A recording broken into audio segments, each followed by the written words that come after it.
Black Star Network is here.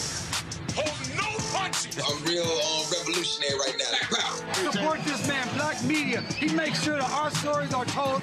Thank you for being the voice of Black America, Roland. Stay black. I love y'all. All momentum we have now, we have to keep this going. The video looks phenomenal. See, there's a difference between Black Star Network and Black-owned media and something like CNN. You can't be Black-owned media and be scared. It's time to be smart. Bring your eyeballs home. You dig?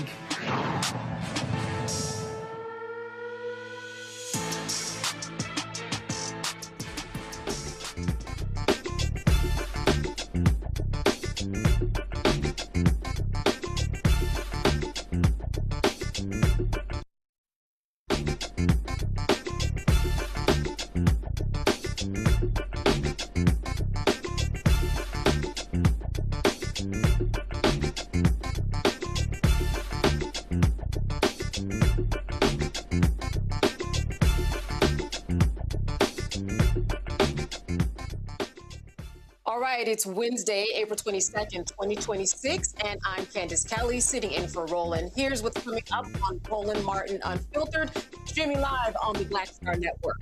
Virginia voters have approved a new congressional district map that may enhance Democrats' electoral prospects in November. MAGA supporters are claiming the election was rigged. We'll discuss why this represents a victory for democracy. And a Virginia activist will explain why ISIS planned to convert a vacant 9,000 square foot building in Suffolk into office space is a major problem. Meanwhile, today is Earth Day. We're going to speak with the executive director of the Deep South Center for Environmental Justice about alternative approaches to environmental justice, especially in light of the Trump administration's rollbacks of critical initiatives. And we will continue addressing the epidemic of fatal domestic violence by exploring the underlying issues that contribute to these tragedies. Tonight, we're focusing on how to escape violent situations and what healing looks like for survivors. We'll also discuss domestic violence and the law, including temporary restraining orders and the potential charges and sentences for offenders. It's time to bring the funk on Roland Martin Unfiltered, streaming live on the Black Star Network. Let's go. He's got it. Whatever the miss, he's on it. Whatever it is, he's got the scoop, the fact, the find. And when it breaks, he's right on time and it's rolling. Best believe he's knowing. Putting it down from sports to news to politics. With entertainment just for kicks, he's rolling. It's on go, y'all. It's Roland Martin, yeah. Rolling with Roland now. He's funk, he's fresh, he's real, the best, you know he's Roland Martin now.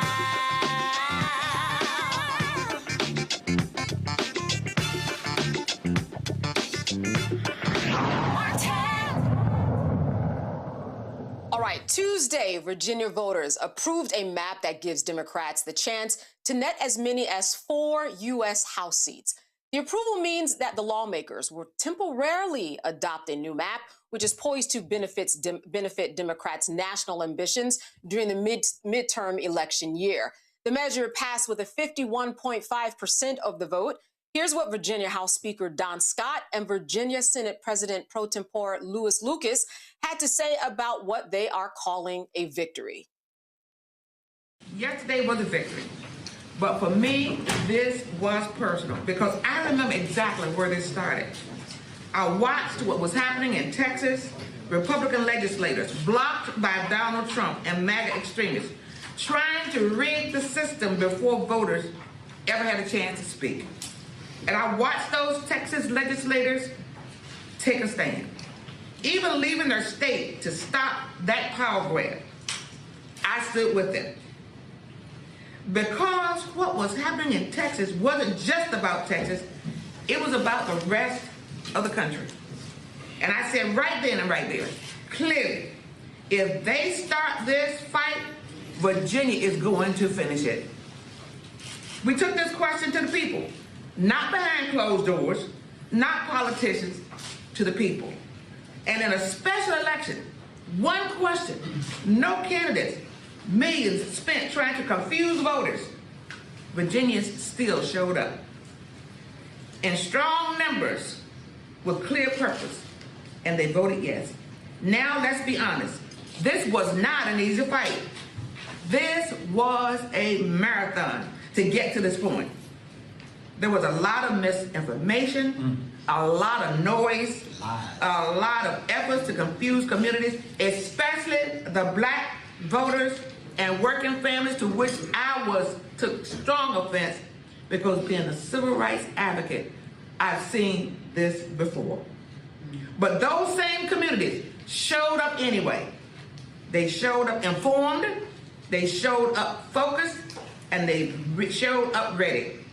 Now, this 10-1 map, yes, 10, I won't say it, 1 is about leaving, is about leveling the playing field for the country. We were not going to let anyone tilt the system without a response. We were going to meet this moment, and we were going to act. And yesterday, we did. And let's be clear, this goes beyond Virginia.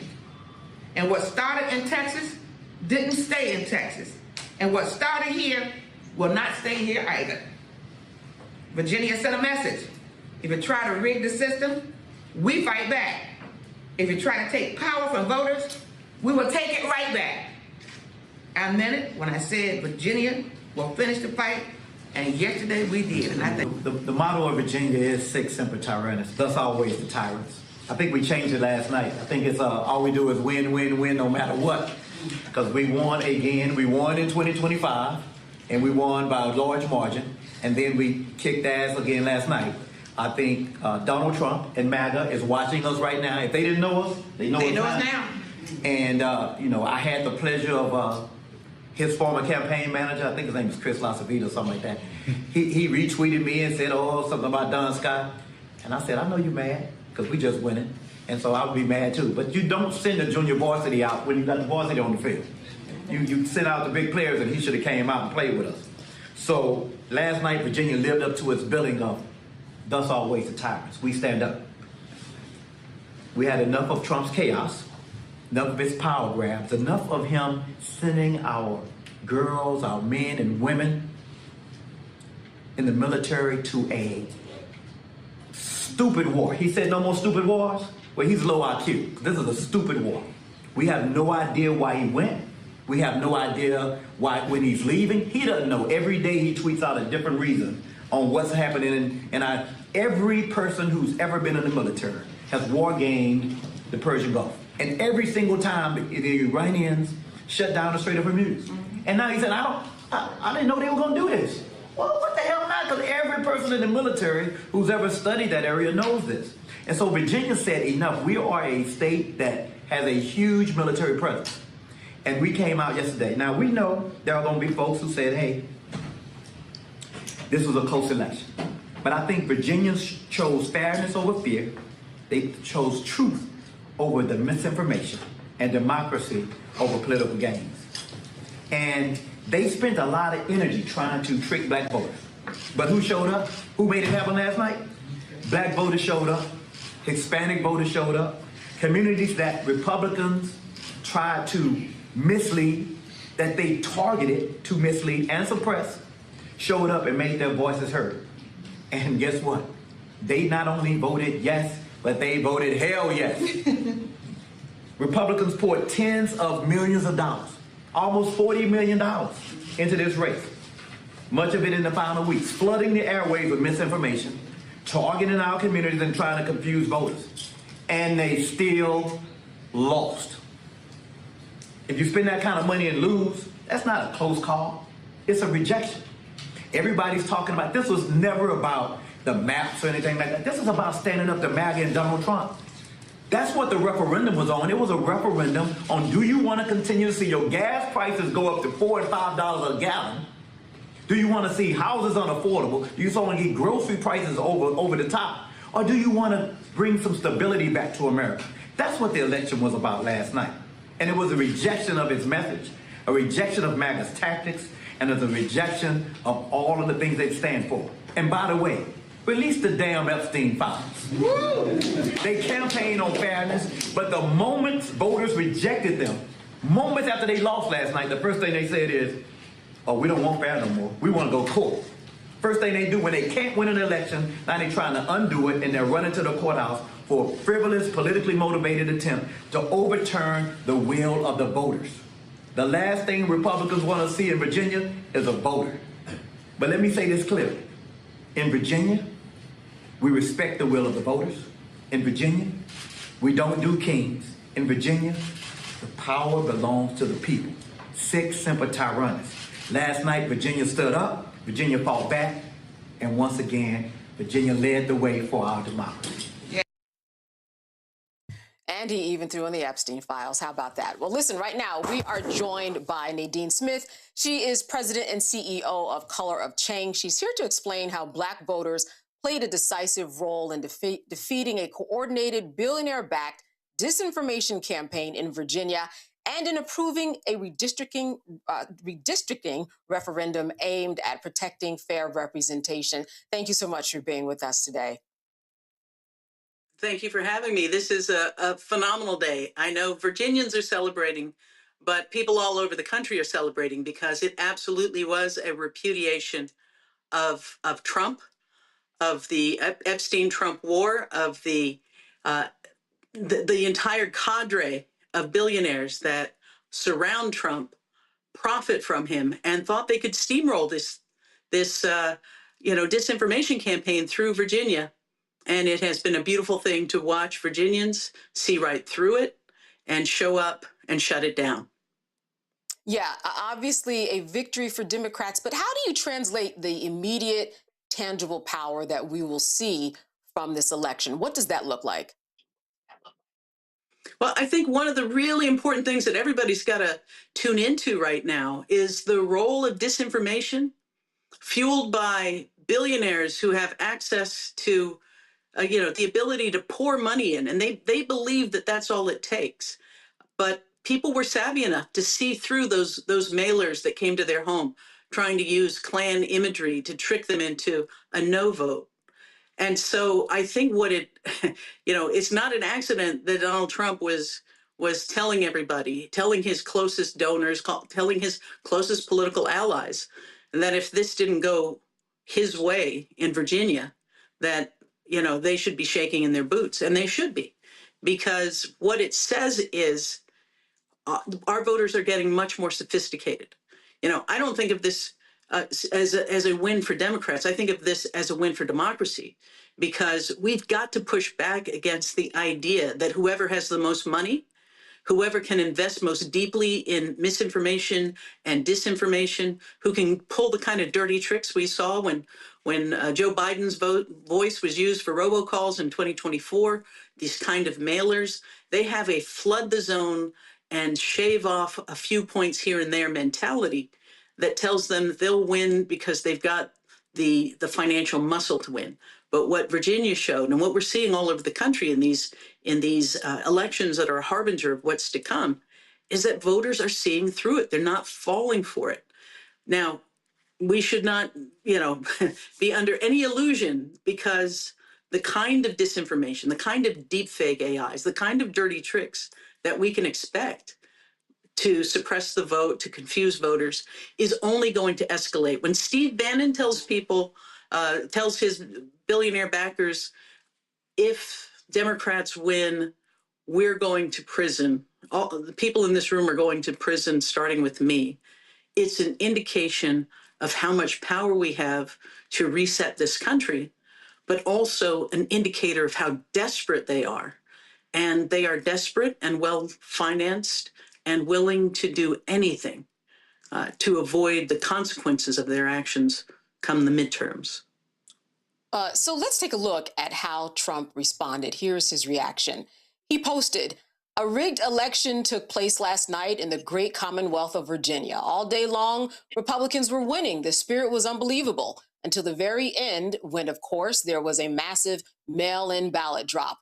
Where have I heard that before?" And the Democrats eked out another crooked victory. 6-5 goes 10-1. And yet the presidential election in November was very close to a 50-50 split. In addition to everything else, the language on the referendum was purposefully unintelligible and deceptive. As everyone knows, I am an extraordinarily brilliant person, and even I had no idea what the hell they were talking about in the referendum, and neither do they. Let's see if the counts will fix this travesty of quote unquote justice. President Donald J. Trump. Well, let me just pass the baton to you. What is your response to this? You know, besides the laughter, everybody, right? I think everybody saw the footage of that marathon where the guy was celebrating too early, just as he gets to the, he's about to cross the tape and he doesn't realize that another runner, the crowd is behind and they're cheering him. And moments before he gets to the tape, the other runner breaks through the tape. And what's fascinating to me is that when people were covering it, when the early stories were that he had been robbed of that victory because he'd celebrated too early, it wasn't his victory. So yes, Donald Trump thought that his billionaire buddies, whose pockets he's been lining, were going to pull a rabbit out of the hat for him, and instead, voters threw those mailers in the trash, got together. We've got to have that same energy, all the way through right now, because we know what happens when people think their vote doesn't matter. They wouldn't be trying so hard to suppress, to lie, to flood us with disinformation, and that is only going to intensify.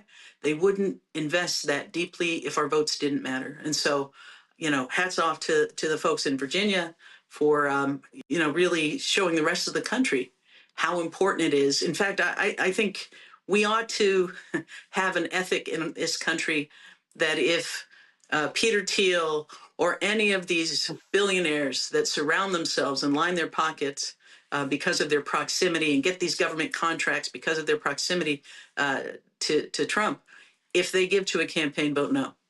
I mean, if they give to a campaign, vote against whatever side they're on, because right now, the level of desperation is very, very clear. So, at Color of Change, we talk a lot about digital defense and that people have to be media savvy. They have to understand the ways that this level of manipulation. I don't know if there's a test called the Will Smith spaghetti test, and if you haven't Googled it, please do.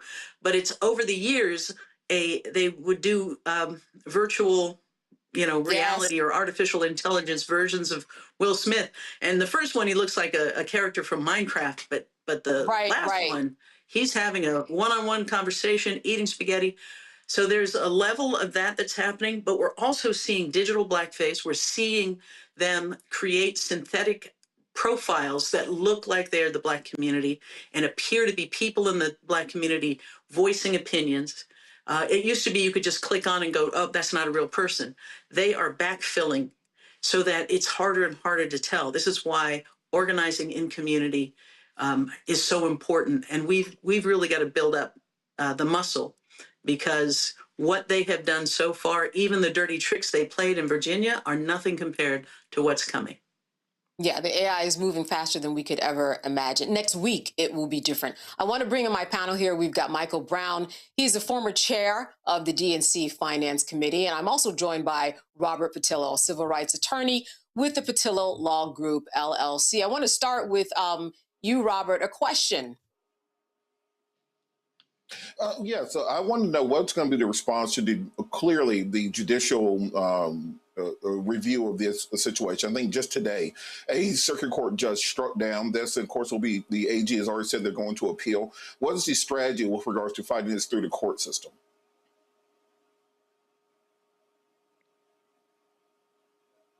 Is that to me? Because I'm. Oh yes, that's for you, Nadine. Yes, sorry. Okay, great. Yeah, well, I mean, listen, the capture of the Supreme Court right now has been, for Trump, the ultimate backstop. And we're all, awaiting what's going to happen in the Louisiana Calais Supreme Court decision that threatens to, gut voting rights at more deeply than we've seen in modern history. It isn't hyperbole to talk about the worst blow to voting rights since Reconstruction. but there are places, even in with the capture of the Supreme Court, where the cracks in his coalition are beginning to show. So, yes, every time he does not prevail, he has the usual playbook. You read it out loud and couldn't keep a straight face because it's absurd. Going to the courts, hoping to push it to a Supreme Court that will do his bidding. But we're also beginning to see a lot of people who whether it's Tucker Carlson or, heaven help us, Candace Owen, there's a fracture in this coalition. His poll numbers are tanking, and the same people who helped get him where he is are beginning to ask themselves, how close to him do I want to be as he collapses? So, yes, there will be the same playbook of trying to discredit the election and then, shopping it in the court to try to get to the Supreme Court. But, right now his base is wondering more about what happened at Butler and whether it was staged than they are buying any idea that he's selling that this was rigged. Michael, a question for Nadine. Absolutely. Nadine, great work. Congratulations. Obviously, this was just the warm-up, because obviously in November is going to be a much larger fight where people clearly have a better idea of understanding what the stakes are. So keep up the good work. And I think when you mentioned the savviness of Black and brown voters yesterday, is also about how we have been through this so many times, and now we're so used to these dirty tricks, which started well before 1988, when Governor Dukakis fell victim to some of George Bush's dirty tricks. But nonetheless, we are now here today. And in November, are you going to continue to do the same thing strategically, or are you going to up it a little bit? Because whatever money came into Virginia yesterday from the right is going to be tenfold around the country to keep the house. So don't telegraph all your strategies, but what do you think? Well, no, I mean, part of it is waking people up to just how pervasive we have watched the media absolutely consolidate into the hands of a few people who are allies of Trump, and not just, Facebook and TikTok and social media apps, but legacy media. Again, we're seeing this consolidation. Even the local news on cable is all coming from a handful of players. And even though it feels like it's that script is being driven by, again, Trump-backed billionaires. And so outlets like this, the voices online, we want to make sure that we continue as an organization that was born online, is native to the terrain that is social media, that we do everything to lift up the values-aligned creators out there. We've got some incredibly talented people all across the country who are breaking this down and showing people what's happening, why it's happening, and how they can defend themselves against it. So we're going to keep amplifying those voices. But for example, I think there are a lot of people that don't realize that right now, you can, what we're seeing is a flood of phony profiles across social media. There's one, for example, of a Black woman selling cowboy hats and belts. And she's got a tear running down her face, talking about how racism is stopping people from buying her wares. This woman does not exist. These are belt buckles from China, but they are using digital blackface to create a narrative. Now, she's just selling belts and hats. What happens when she's selling candidates? Or what we see more often is these synthetic profiles, these fake profiles, telling people, it doesn't matter. They're two wings of the same plane. Don't bother voting. Mm-hmm. They're trying to manufacture a consensus by mimicking the most provocative positions that anyone can hold, but they're not the consensus of our community. So when I say we've got to make sure that people are literate about what is happening, just because you see somebody in your feed, just because if you don't know that person, there are ways to verify where that information is coming from. In the COINTELPRO days, agent provocateurs who kind of push people to not vote or to turn to violence, these kinds of things. That same thing is happening, but it's happening in digital form. So it's not just about planting drugs or putting a gun on a corpse. It is through surveillance. We had a school in Maryland where AI called the police to say there was a gun on campus. This is a school that's 80% Black and Hispanic. When police arrived, there was no gun on campus. AI had misidentified a bag of Doritos. The prevalence of these things in our lives to suppress votes, to foment violence, to pull people into the criminal justice system is something we've got to wake up to. And as you say, whatever we saw so far, whatever we saw in Virginia is nothing compared to what they plan to unleash. And we've got to be ready for it. That's the bad news is it's coming. The good news is we can beat it. Nadine, as we wrap, let me end with this question. This is a temporary emergency measure. What actually is going to happen when 2030 rolls around? Well, I think that's why it's important for us to count victories. I mean, it's easy to feel very, what they want us to feel, which is helpless, which is overwhelmed, which is to feel like we're being attacked on all sides. But we're actually posting victories too. We're building muscle as well. And that's why the expectation of what's going to happen in the midterms has shifted in the way it has. But we can't be content. This is not just about elections. It's about building the infrastructure for the democracy we have always deserved. We are defending imperfect institutions against the plundering of this administration. But we've got to have a bigger vision about building the institutions that we deserve, that our kids deserve, that our grandkids deserve. And I think what you're beginning to see and feel in this country is that people are beginning not just to fight Trump, but to imagine what they want to build. All right, Nadine Smith, Color of Change, thank you for filling in the blanks here, sharing with us what this victory actually means for the long term. Good to see you. You too. All right, you're watching Roland Martin Unfiltered. Stay with us. We're going to be back after the break. I'm Brittany Noble, Midwest-born, HBCU educated with experience in newsrooms across the country. Well, I've teamed up with Roland Martin to bring to you The Breakdown. This isn't just news. It's our stories, our voice, our community. Join me for The Breakdown Monday through Friday at midday, only on the Black Star Network. My name is Bill Duke, and you're watching Roland Martin Unfiltered.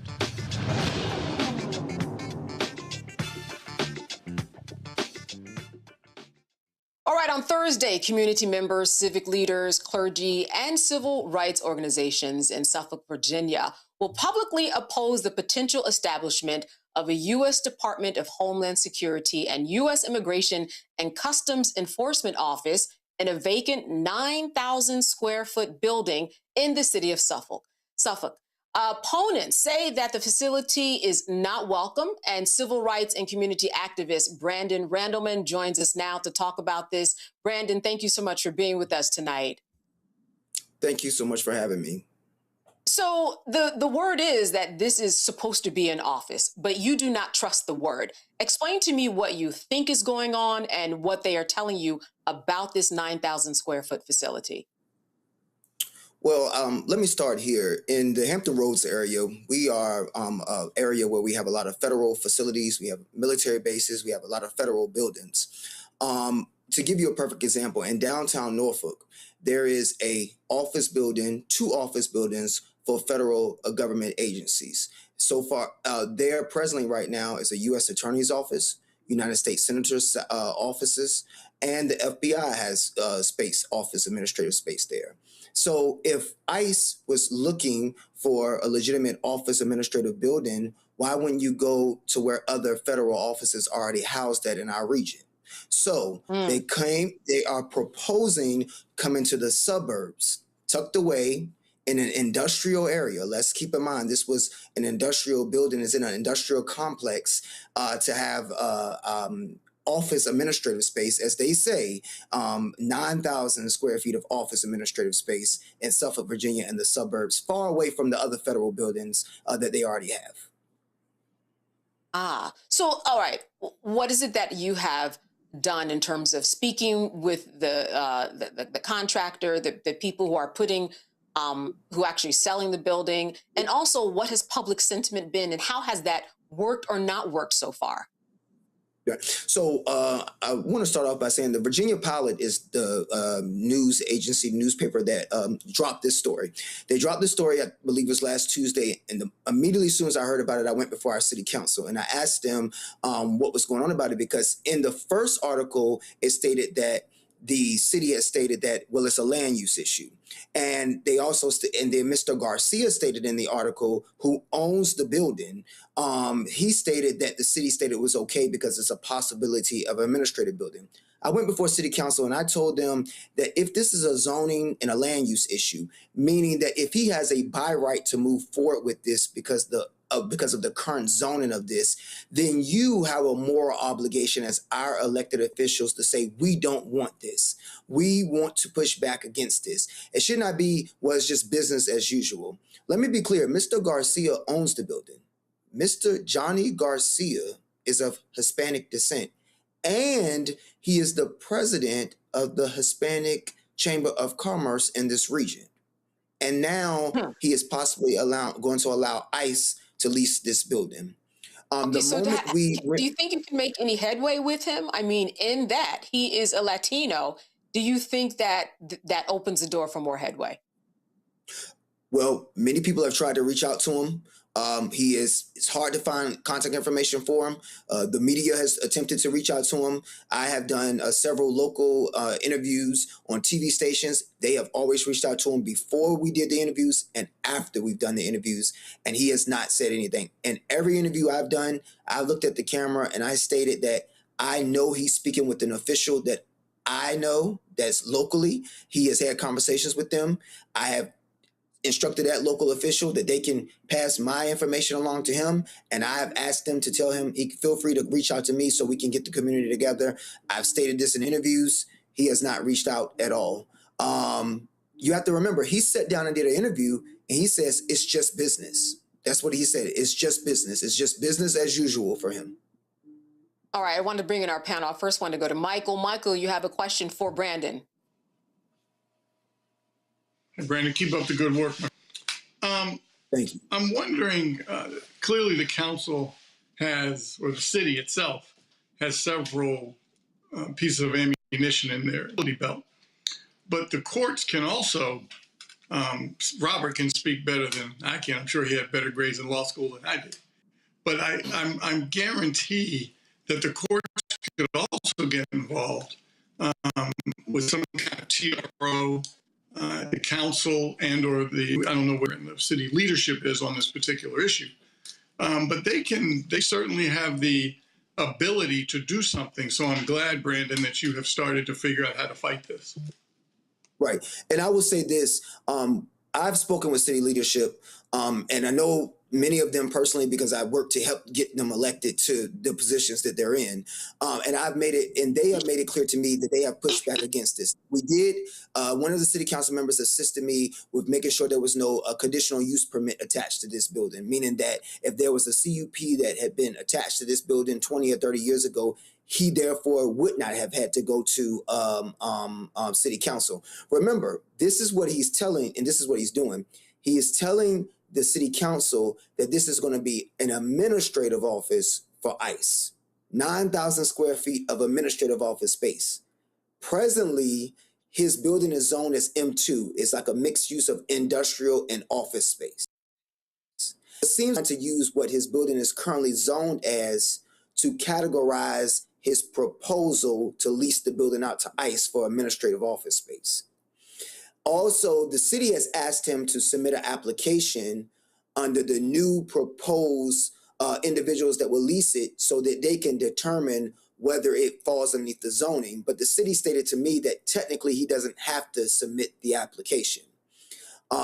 So we do have city council members that are publicly coming out against this. Some of them will be joining us tomorrow. Some of them will be be speaking. One of the particular council members in which it sits in his district, or we call them boroughs out here, he stated that he will be speaking up against this because the district is largely suburban. You have a lot of upper middle class white, upper middle class African Americans. There's a school not too far from it. There's a church, the church that we're having the protest and rally and the press conference at tomorrow. That is at the not too far from the facility, the proposed facility as well. All right, question from Robert. Well, great work and everything that you're doing. This is the right fight to be in at this time. People always ask, well, what would you have done during World War II when they were setting up the concentration camps or the internment camps? You're showing that if you were there at that time, you would have been fighting back then just as you are fighting back now. I think that's important for people to understand that we are living at a moment in history that will judge us for generations to come. And they're going to want to know, where were you when this fight was taking place? But my question is that I'm genetically economic Black nationalist. And I understand fighting it through the court system, understand fighting it through social pressure. I understand fighting it in every methodology possible, and I support that 100%. But is there any effort to bring together business owners, philanthropists, concerned communities members, and just lease the building before ICE can lease it? The man said that this is just a business to business, it's a business transaction. Okay, fine. Well, here's our money. We would like to lease the business from you so you don't turn into a concentration camp, and we can use it as a administrative office, community center, food bank, whatever it is. But is there any effort being put into putting the money together and just buying or leasing the building from him? Well, you know, they say God is always right on time. Before I jumped on this interview, I was talking to a former school board member, and I'm glad you mentioned that. The school board member stated to me that the previous owners and the current owner has tried to lease this building several times. I asked the school board member, I said, you all have been looking for an administrative office building. Why didn't you take this building? Well, originally the building had some type of chemicals, or it was a chemical plant, or chemicals, something dealing with science or chemicals, and it polluted the water really, really bad with the building. They have struggled to lease the building to anyone because of the pollution of the water near the building or around it connected to the pipelines. And so I believe, from what I was just told by a former school board member, that the school administration wouldn't take the building. The former owners received the building, in my understanding, in a foreclosure. They then held on to it for 2 years, from 2019 to 2024. The current owner, Mr. Garcia, had the building in 2024, and it's been pretty much empty since then. So let that sink in. We want to bring an ICE office to a building that the school administration, who desperately needs a school administration office building, wouldn't even take themselves. And I found out from the former school board chairwoman today that the reason why they wouldn't take it is because the pipes and the water was polluted around the building. And Brandon, here's what we know. We know that other communities are certainly fighting these facilities, and a lot of them are winning on basis of the strain of the resources, including water, including land. Some of these places, they have concrete on the bottom, and they weren't built in order to have some type of piping system. So I wonder what you've learned from other communities. I know even in Virginia, there was another community that did stop an ICE facility. What are your next steps? What would you like to do? Is there a lawsuit in the making that you think could help? Because so many other communities are using the legal route. Right. So I think tomorrow is tomorrow's going to be one of our major steps where we're having African Americans, whites, Blacks, Hispanic community. We're coming together as a whole, along with our community, and we're going to put a lot of public pressure on him, and we're going to see if we can get him to somewhat fold from it. We are looking at our various steps, whether that's a lawsuit, whether that's public pressure. We have to keep in mind that there's some elections coming up for our city council members. I've made that clear as well. But here's the thing. This man has been in contact with ICE for weeks, if not months, because the reason why we had to act so quickly with public pressure, he stated in his article that ICE was trying to make the decision on whether or not they were going to lease the building by the first or second week of May. So it's coming upon us very quickly. We've just tried to act as quickly as we could with the little time that we've had in reference to it. And you mentioned something about the economic standpoint. I had someone reach out to me the other day about, well, he could be bringing jobs with ICE. I made it clear to them that This business in this building has had government contracts since 2024, and none of our skin color has had any work in that building. But above all, he's not providing a government service. He's leasing the building out to ICE in the current state that we see ICE in and down. All right, Michael, I want to close out with you. I think that I cut you off. You had a follow-up question? No, I'm good. I just want Brandon good luck, and use all the powers that you have, whether political, legal, economic, as Robert mentioned, and do the best you can to stop it. All right, it was Robert. Thank you. Sorry about that. Robert, you had a follow-up. I'll close with you. Well, I did have a follow-up on the issue of the kind of usage of it. If the building is in such a condition they can't sell it, can't rent it, there may be an environmental claim that you can put in just to have the state condemn the location as being inhabitable. If you're going to be bringing in thousands of ICE employees for an administrative office to a building that has been condemned for multiple years because of the leakage of toxic chemicals, you may be able to get an injunction to prevent from being used for human habitation in general. So it might be another legal route to explore whether or not the state or the city will actually come in and just simply condemn the property altogether, and then ICE will have to start over to find a new location. Yes, thank you very much. And again, I can't say what I was told was what the previous maintenance of the building was. I am going to look into that. I just received this word. I'm going to see, was that maintenance fixed? But I know for years that when they've tried to get rid of the building, that's been the stop. That has been the stopping point. And that's why the school administration wouldn't take it on. Now, whether or not he's fixed that since then, that remains to be said or not. But that is something we can look into, because if you use the legal court systems, you can find out from there whether or not those issues have been fixed. All right, Brandon, thank Absolutely. you so much. I know a lot more to come, and we will be following up with you to see what happens. Thank you for all of your hard work. Thank you. All right, still to come on Roland Martin, we're going to continue to address the epidemic of fatal domestic violence. The most dangerous time for a person is when they try to leave a violent situation. We're going to walk you how to leave safely and walk you through that and what you need to heal. We're going to talk about that. We'll also talk to a former prosecutor and a current judge about the legalities of domestic violence. You do not want to miss these critical conversations. Meantime, make sure to please support us so we continue to bring you these crucial conversations. You can support us via Cash App using the Stripe code in the bottom left-hand corner. You can also help us with credit cards. Use the same thing.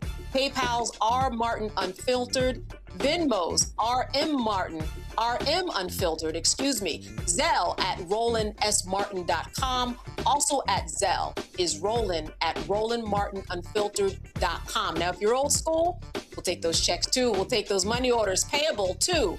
Roland Martin Unfiltered, P.O. Box 57196, Washington, D.C. 20037. And if you want some of our swag, head on to shopblackstarnetwork.com, where you can find official Black Star Network swag and all kinds of Black-owned products, including my product, Curl Prep. Buying on shopblackstarnetwork.com is a way to support the network and support many, many Black businesses. All right, we're going to be back right after this break. You are watching Roland Martin Unfiltered, only on the Black Star Network. With medicine and science under attack, I want to keep you and your family informed and healthy. I'm Dr. Ebony Hilton, and I knew at the age of 8 that I wanted to be a doctor. So I studied hard and became the first African-American female anesthesiologist hired at the Medical University of South Carolina since its opening in 1824. And I always say I was made into a doctor, but I was born to be a mom. And as a new mom, wife, sister, daughter, and friend, I understand how frightening a medical crisis can be. I care for individuals on some of the worst days of their lives, and it's my mission to provide you with a safe space to gain clarity on issues affecting your mind, body, and soul. I recognize that there are health disparities, particularly as it pertains to race, and I want to help bridge the gap between you and your healthcare providers. Join me every Thursday for Second Opinion on the Black Star Network, where each week I'll invite experts from various medical fields to share the latest health news. We'll discuss topics such as the vaccine debate, mental and sexual health, medical bias, infertility, menopause, andropause, nutrition, and aging. Together with my medical colleagues, we aim to provide you with a second opinion. Don't miss it, Thursdays only on the Black Star Network. Hi, I'm Swing Cash, Basketball Hall of Famer, and you're watching Black Star Network.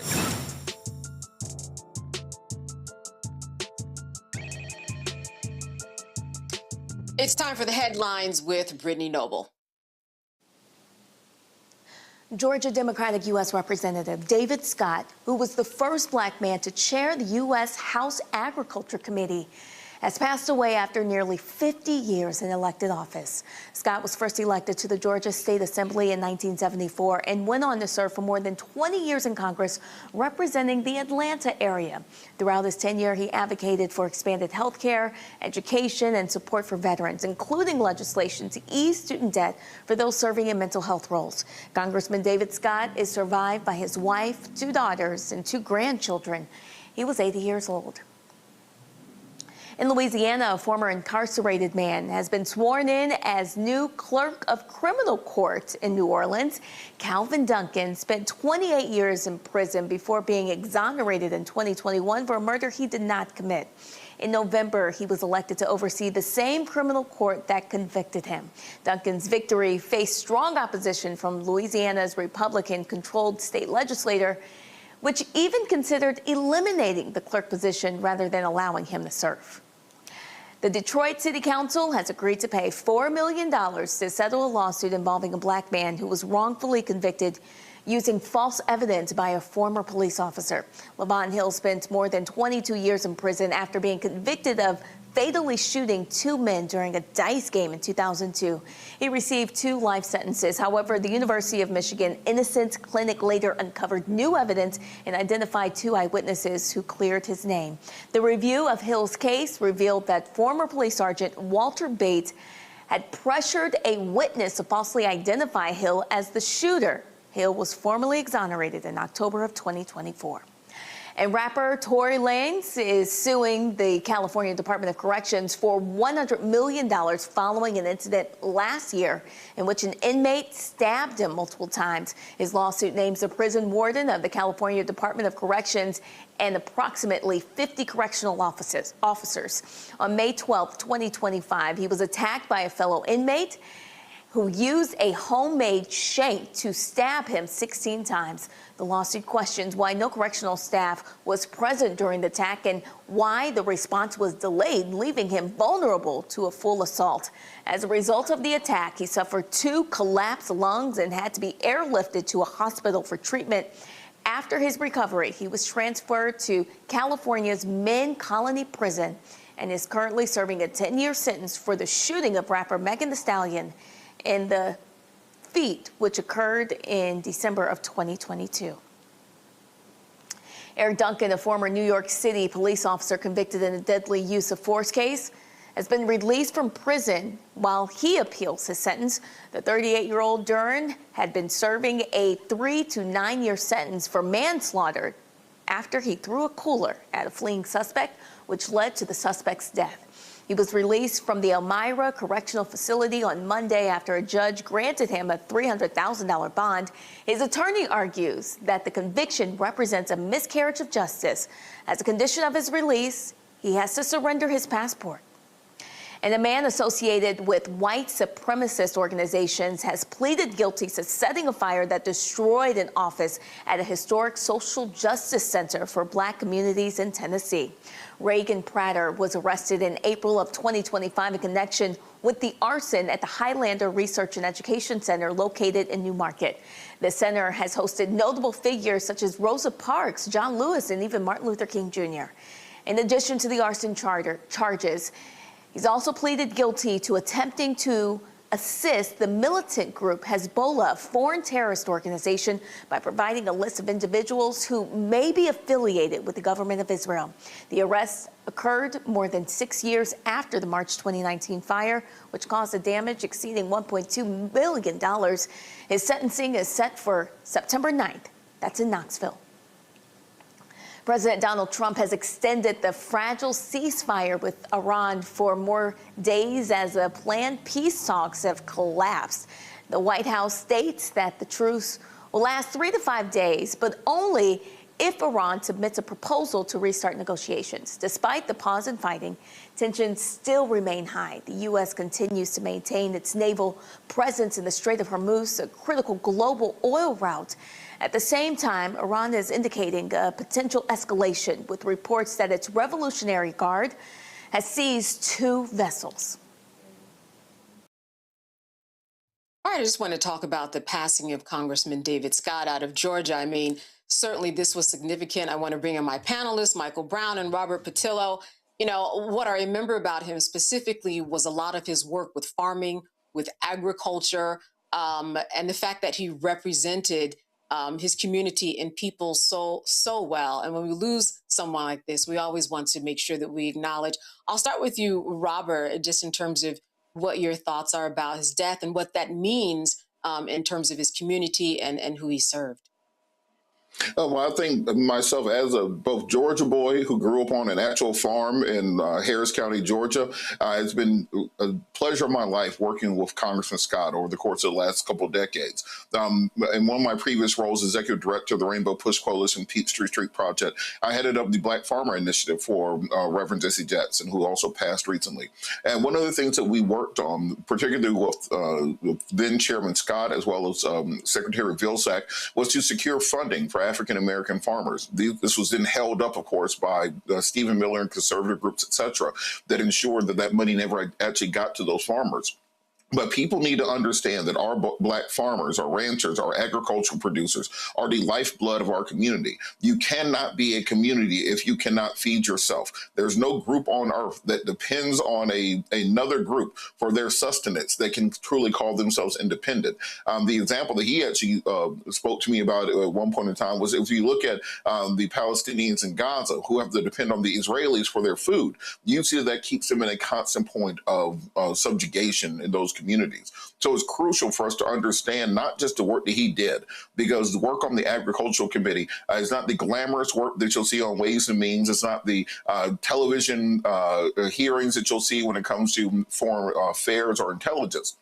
But it is perhaps the most crucial part for any community, ensuring that we are able to take care of and to feed ourselves and to grow our communities. And we really have to, I implore all of you, find a local Black farmer, find a local Black co-op, find a local farmer's market, and go spend your money directly with your own people. Not only will the food be better, it'll be healthier, but you're also helping to keep Black farms in business who are currently in a crisis stage. They've been in a crisis stage for the better part of a generation, but those federal funds that go to large agricultural corporations are not making it down to those mom and pop farmers who even have to lease the seeds that go into the ground. They have to lease the fertilizer. They have to lease the manufacturing, the tractors, the equipment, etc. And we need tireless advocates like David Scott on that agricultural committee, like Jonathan Jackson, and many of the others who are standing up for our people and our communities to ensure that we have what we need. But at the same time, we have to come and have a sobering conversation. I worked on Capitol Hill for 2 years. Just left earlier this year. In that period of time, I saw Cleo Field, Senator Congressman Turner, the day that he passed away. We've seen multiple Democrats pass away over the course of the last several years. And it's really time to have the conversation about not just passing the baton, but mentoring, bringing up the people behind you. Don't just leave when somebody beats you. If you know that you're getting up there in gears and you have and you need to pass this knowledge on, find somebody and train them so you can simply hand them the seat to ensure continuity, and that there's not this mad dash and scramble like we saw, like we often see when many of our leaders pass away. So it's time for that generational conversation, not just to take place, but to accelerate. And even in your own personal life, if you have older members of your family, make sure you are getting the family information from them. Those are the griots of our community. Get those recipes, get those family stories, get those traditions, write them down, and prepare them to be passed on going forward. So I cannot commend Congressman Scott enough on the work that he has done. We are walking in the footsteps of giants, and he was indeed a giant. Seeing him on the House floor in a wheelchair, showing you the strength that he had, showing you the passion that he had to fight to his last days. is crucial for our community to understand, but also it's crucial for us to pick up, to understand Father Time is undefeated. And we have to start making preparation to pass the baton on to the millennials and to Gen Z and even to Gen Alpha, because those will be the foot soldiers going forward. That's right. Thank you for that, Michael. I want to pass it to you because certainly 50 years, that is a long time. And it is a long time to say, let me bring somebody up. Your thoughts about the meaning of his serving and what he did for the community.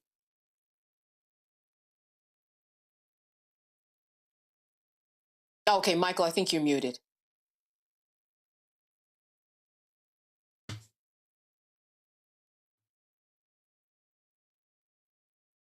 Is he becoming unmuted, Michael? Michael, you are muted.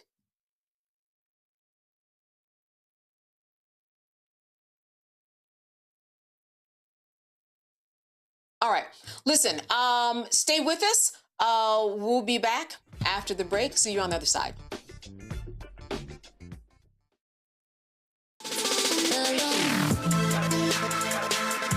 Hey y'all, welcome to The Other Side of Change, only on the Black Star Network and hosted by myself, Bria Baker, and my good sis, Jamira Burley.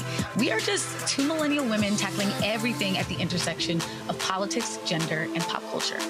And we don't just settle for commentary. This is about solution-driven dialogue to get us to the world as it could be and not just as it is. Watch us on the Black Star Network, so tune in to The Other Side of Change.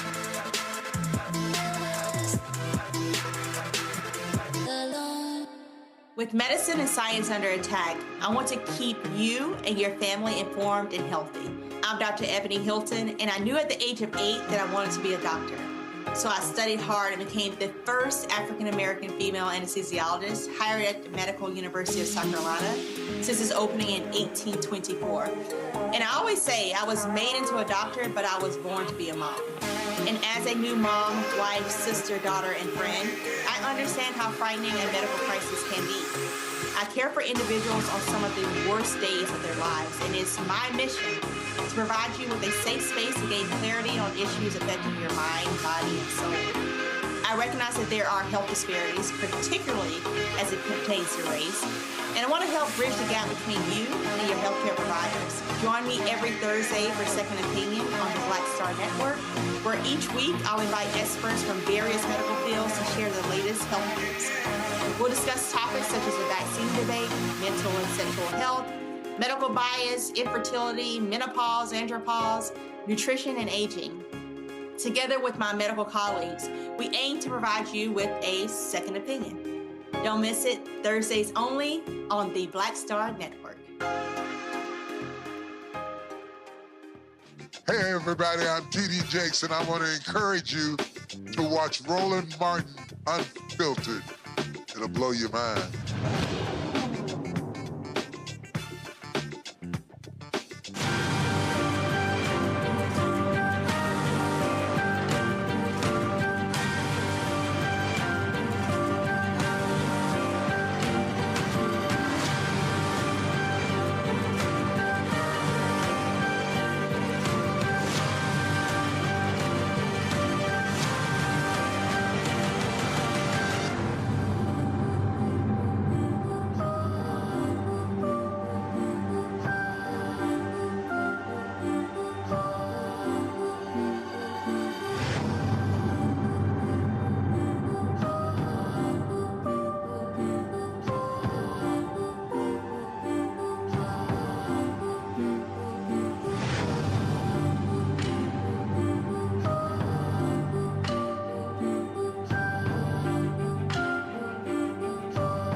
All right, so what you've just been looking at are the faces and names of some of the women who have died in the last few weeks at the hands of a loved one. And all week, we have taken the time to confront the epidemic of fatal domestic violence. And tonight, we're going to be talking about how to remove yourself from a violent situation and then how to heal yourself once you are out. Joining me now are Robin May, a licensed professional counselor, and Alma Davis. She is the founder and CEO of the Alma Domestic Violence Foundation. Thank you, both of you, for being with us today. I first want to start with you, Alma, and I know that the process of actually removing yourself from a situation, we know it's a case-by-case basis because it all looks so different.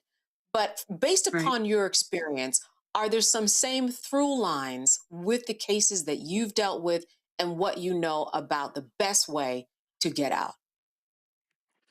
Yeah, so we first have to set the stage that when someone is leaving, that's the most dangerous part of being in a domestic violence relationship is actual the leaving part. And so what we want to do is try to provide clients or people in those situations with steps to actually prepare to leave. So some of the things that we first talk about is having a safety plan, meaning it's thought out. There are some things that you've put in place, like one, having a copy of your driver's license, maybe hidden somewhere, a copy of Social Security cards, birth certificates, things of that nature, even down to having things about your children, right, hidden. Some things else we would tell someone is to have a code word, meaning you've talked to your safe space if you have that, whether that's an organization that's helped you put a safety plan together, whether that's a close relative, and even down to your children. Hey, if I give you this code word, that means it is time to go. One, either that means I'm in danger, or two, that means it's time to go. So either way, that is an immediate action. We would tell people to also do things like change your route, right? Don't be so predictable, so that that abuser can't find you. So really think through those things and plan that out. Another great tip that we like to share with people is if you are able to call an organization like ours that a case manager can actually walk you through those things, that would be the most beneficial because number one, as a case manager, we are trained to give you things to think about that you haven't thought about, like understanding that, listen, when you get ready to leave, things may escalate. So we want to help you sort of navigate through when is the right time to leave, right? Number one, if the person is not home, right? If that's an optimal time to leave, if that person is gone to work or something like that. So if you have an agency that does this, we can walk you through those things. But if that's not the case, even like going to our website or the National Domestic Violence Hotline, you can see an actually safety plan, and we'll ask you those types of questions to help you sort of get prepared to go. It's never an easy thing to leave, but it's one of the most powerful things that you can do once you've made the decision that, hey, it's time to go. What do you tell your children who might be of age, they actually understand what's going on? What does that conversation look like in terms of the secrecy of all of this and the planning? There's a lot of trust, and you have children that are scared and still might love, well, they probably do love their father, right? We know that there's that. Right. How do you have those conversations, and what do good ones look like? So I would say, so we just don't exclude women. Sometimes that abuser can be a woman as well. And so whether it's male or female, what you want to relate to those children is, listen, hey, mommy loves you. Mommy or daddy loves you. I need you to trust me. You know, it has not been a good situation, right? And mom or dad, we want to keep you safe. So when mommy gives you a word, I don't want you to ask me questions. I want you to trust mommy that means it's time to go. And when it's time to go, that means let's be quiet. Definitely can't tell other people that we are planning this. And again, it goes to, you got to figure out what's age appropriate, right? Someone that's in high school or middle school will understand more that, hey, when I give you this word, let's go. I made a safety plan, a safety key. If I call you and use this word, let's go. Versus a little one right? Who, trust me, understands to a point that they know that it has not been an easy environment to live in, because one of the things that happens with children, they deal with secondary trauma, right? And so if they've been in that environment, they know how that makes them feel. And it's having that age appropriate conversation, say, hey, you know how you don't like to see mommy cry, or daddy doesn't like to see you cry, because sometimes you feel we're getting hurt. Well, I want to change that situation. And you have to sort of have that age appropriate to help them understand that this is a happy place that we're going to, it may even be that hey, we're going to take a little vacation, but it's going to be a surprise for daddy. So shh, we can't tell anybody, those types of things. And that's what case managers can sort of help you think through based on the age appropriation. Yeah, obviously, this sounds very familiar. I'm sorry, Robin, this sounds very familiar. I'm wondering, what are your thoughts about your advice, what you would give some? We are going to eventually talk about the healing process, but I'm certain that you would echo what has already been spoken and more. Absolutely. And I think one of the consistent messaging that I would say to a woman is what Alma said. This is not going to be easy, that there is a price that she will be paying for her safety, but the other side of that is her life. And so I would keep stressing, normalizing. This is the key. This is the key.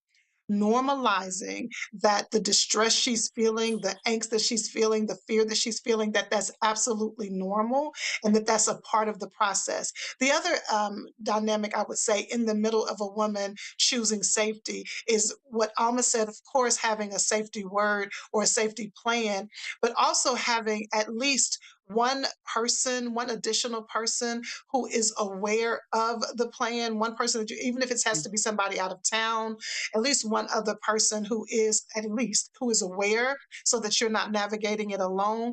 And then the third thing I would add, as a therapist, to make sure you're staying in contact with your therapist. And I would even advise to make sure that the children have a therapist, because a therapist can also partner with you in it. Here's one of the things about intimate partner violence or domestic violence. It feels so lonely.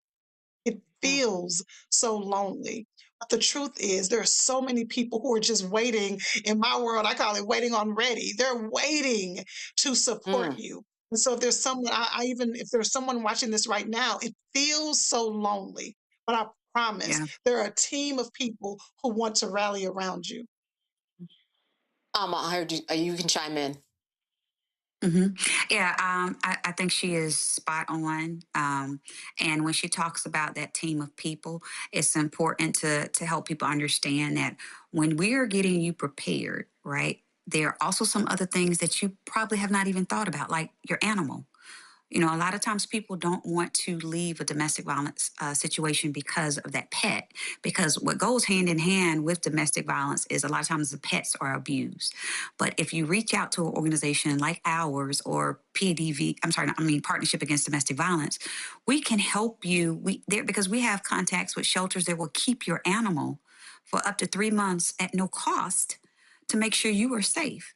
A lot of times, because this is a fast moving moment. So the more planning that you can do would be, optimal. But we want to remind you of things, key things like make sure you're documenting the bruising. If you have bruising, writing things down, if you can, putting it in a safe place, your medicines. Because a lot of people don't think about when you're on the run, you're on the go, you don't even think about that medicine that may be needed. Making extra copies of keys. So we want to support you as you make this brave decision to leave. And the more that we can help you, I totally agree, having a therapist that can help sort of walk you through the emotions that you're feeling, because it is a big step. Right? It's one of the most important and largest steps you may make in literally saving your life. And I mean literally saving your life. So having that support system, having that community that can not only hold your hand, but give you tangible things is so essential and so important. And what you do, Alma, is it that somebody reaches out to you and then you have almost like a consultation with them to lead them through a plan so that they can carry out that plan of action? Is that how it works when someone Yes. reaches out to your organization? Yes, they can call us either directly on our 800 number line. And the first thing we do is an intake. So that first step is someone reassuring you that you're safe. It is okay to talk to us. You can give as much information as you want or as much information as you don't want to give. And then we partner you with a case manager. And that case manager hears you out. That case manager is trained to give you all the different tools and essential things that you may need. You may think you're calling just for a safety plan when that case manager has identified, well, no, we need to get you emergency shelter, or no, we need to make sure you have a ride, or no, we need to set up where you have baby food or the things that you need, or a care kit when you leave.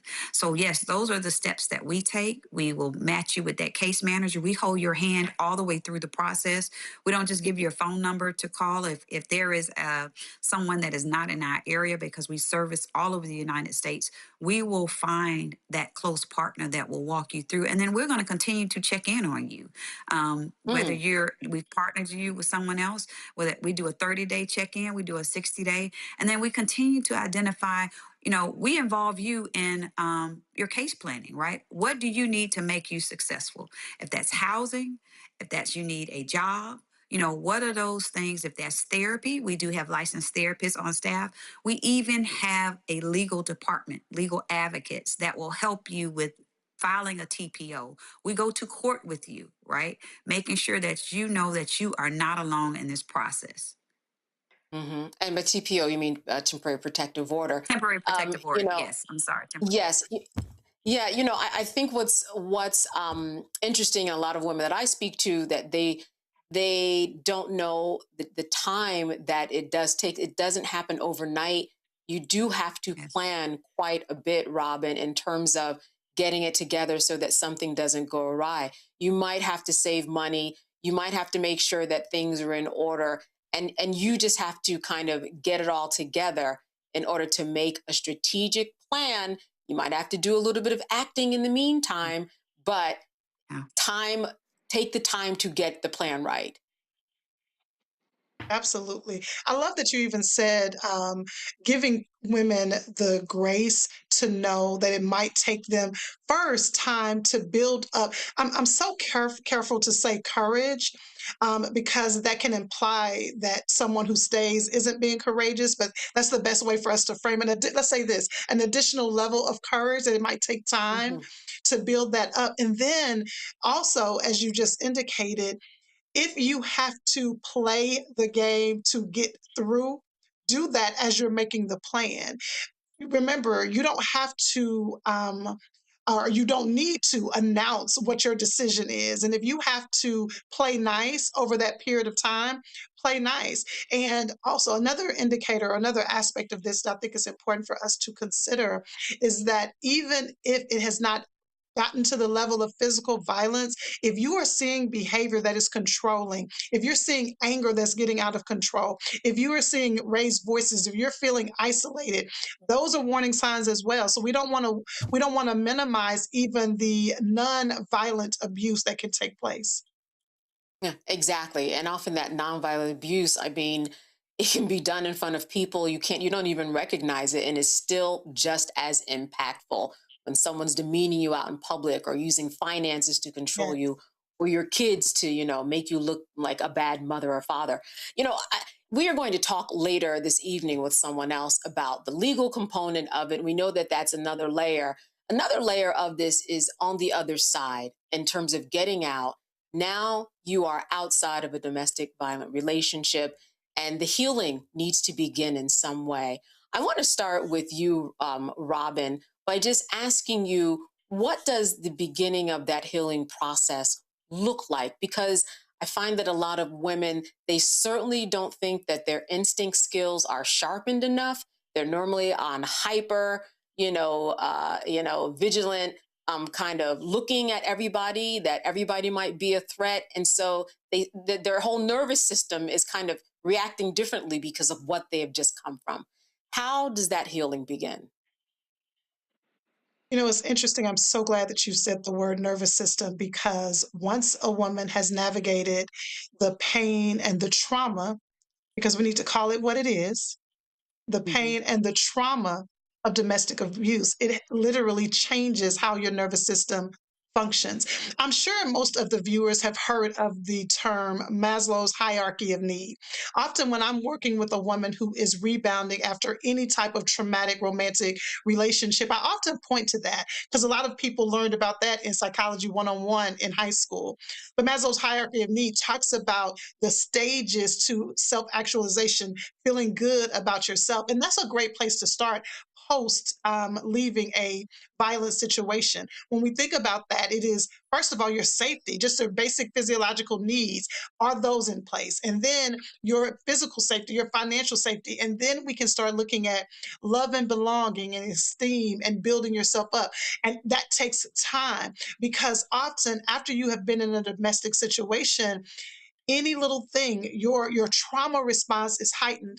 I'm sure many of you have heard a song and it takes you right back to where you were when you first heard that song. That's what happens with trauma. That's what happens with domestic abuse. The survivor could smell something. She could smell something and have a physiological reaction because it's taking her right back to that place. And so the first thing I'm doing when I'm working with a woman is helping her rebuild her safety in her body, rebuild her trust of her senses, and her trust in knowing what's okay for her and what's not. And let me tell you something that's often missed.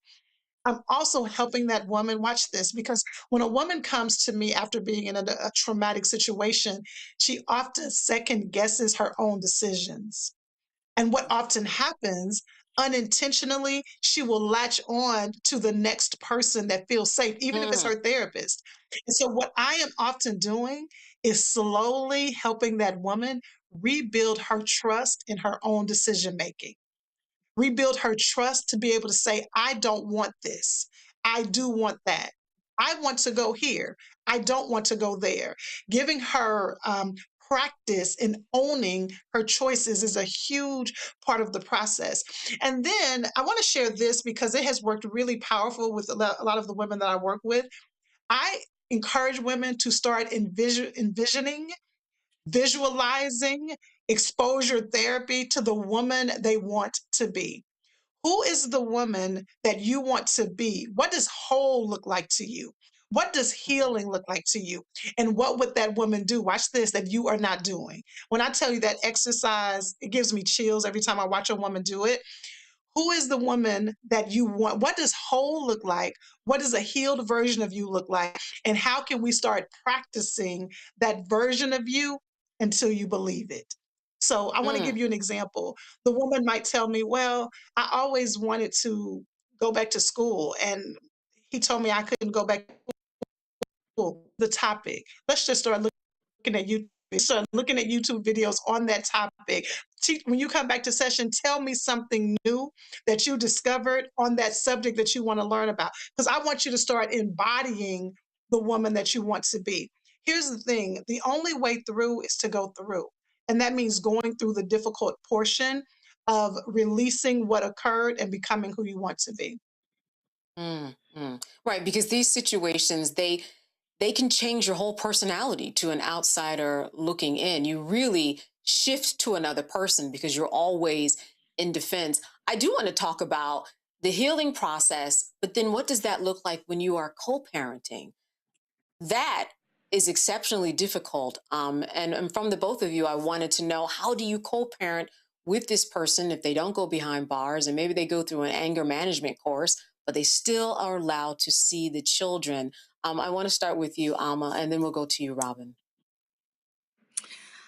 Yeah, that is something very difficult that a lot of our clients have to face and have to deal with, because you're right. If that person has not been served or has not been put behind bars, a lot of times we will see where that abuser will try to gain custody of those children, or even paint the survivor out to be the abusive parent, right? And so some of the things that we have to focus on and work through is even the thought process and the thinking of the survivor. We've seen so many times where the survivor will say, oh, well, it's fine for me to meet that person at the school or at the daycare for them to see the child because they wouldn't do anything to hurt the child. And of course, we've seen incidents even in the news where that abuser has showed up and not only hurt, killed, or might have, killed the survivor, but even hurt that child. So one of the things that we try to do, and I love what Robin said about giving choices, is making them feel empowered to clearly understand the circumstances, right? What may or may not happen, but helping them think through, let's look at what if this happens? And like I said, we're wanting them to empower to make the right choice. But if not, we want to help you understand, well, what are some of the backup choices that have? Do you have to meet them alone? Do you have to meet them at the daycare? If you're going to do that, is that daycare aware that this parent is coming up to see them? If there has been a legal process or a TPO, we try to, which is a temporary protective order, we try to encourage them to allow the law to help sort of navigate that, right? Meeting with it might be someone that unfortunately, like outside agencies have gotten involved and they are that neutral party that's there. But at the end of the day, we want to make sure that our client or that survivor is safe and their children are safe, because if you pay attention to the Amber Alerts, over 90% of those Amber Alerts come all from when the children are missing, they're coming from domestic violence or family violence situations, right? So using the skills, but again, empowering that survivor to sort of think, but not be so easy to trust that abuser, right? So that they're making some concrete decisions that will still keep them safe, but keep their children safe. Robin, same question about co-parenting. I really want to piggyback off of what Alma said, because this process is exhausting for a woman. By the time a woman makes a decision to leave, we have to imagine how long she has been carrying the reality of this situation. So by the time she leaves, that's just like we just said, the start of her being able to take a deep breath and rediscover herself, and then to partner with raising a child with someone that harmed her. So the reason why I really wanted to piggyback off of what Alma said is this. I often find that women say, I just can't keep this up. I'm tired of this tension. I'm tired of having to be on guard. I'm tired of let's just be okay, because they're often still trying to believe the best. And it seems insensitive to say, but you cannot let your guard down. You simply cannot, because it's only going to create a pathway for possible harm. Okay, so that's the first thing I wanted to say. But as far as co-parenting, one of the aspects that I deal with so often with my clients is two things. I definitely deal with so many women who have navigated being isolated and alienated from their child. It's a very real thing. But I have a lot of hope for so many women, because almost every woman that I've worked with who went through parent and alienation, the child has come back. They have been able to restore their relationship with their child. But in the meantime, if it doesn't go to that extreme where you're being alienated, I want you to think about the person, just like I said, who is the woman you want to be? Then I want you to think about, what are the characteristics that are critically important to you for your child? And I want you to focus on those. When I'm talking about characteristics, what are the values that you want your child to have? Because you're partnering in parenting with someone who often what is happening when they are with them is totally different than what is happening in your home. And if you get into the battle of that parent against me, you're not going to win that battle. And so I want you to focus on, when I think about my own children that I'm raising, I want you to be a woman of integrity. What does that mean? How can I start pouring that into you? I want you to be a young man that when your yes is yes and your no is no, how do I help you learn those skills? Even if you have to look up books, if you have to find book resources, if you have to find mentorship, if you have to find organizations that partner with helping to develop young people.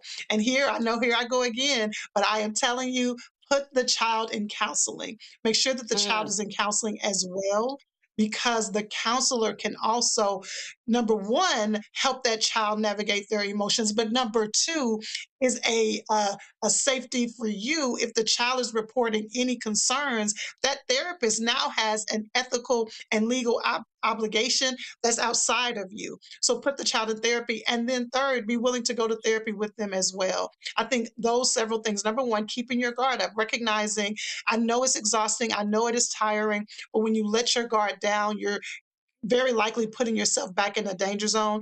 Number two, making sure you are focused on, I am not in competition with this parent. This is not co-parenting. This is parallel parenting. I want to make sure that I am pouring into my child what I want them to know, who I want them to be, and then get support. Go to therapy, because now you have a support system that can help you in partnering with the child.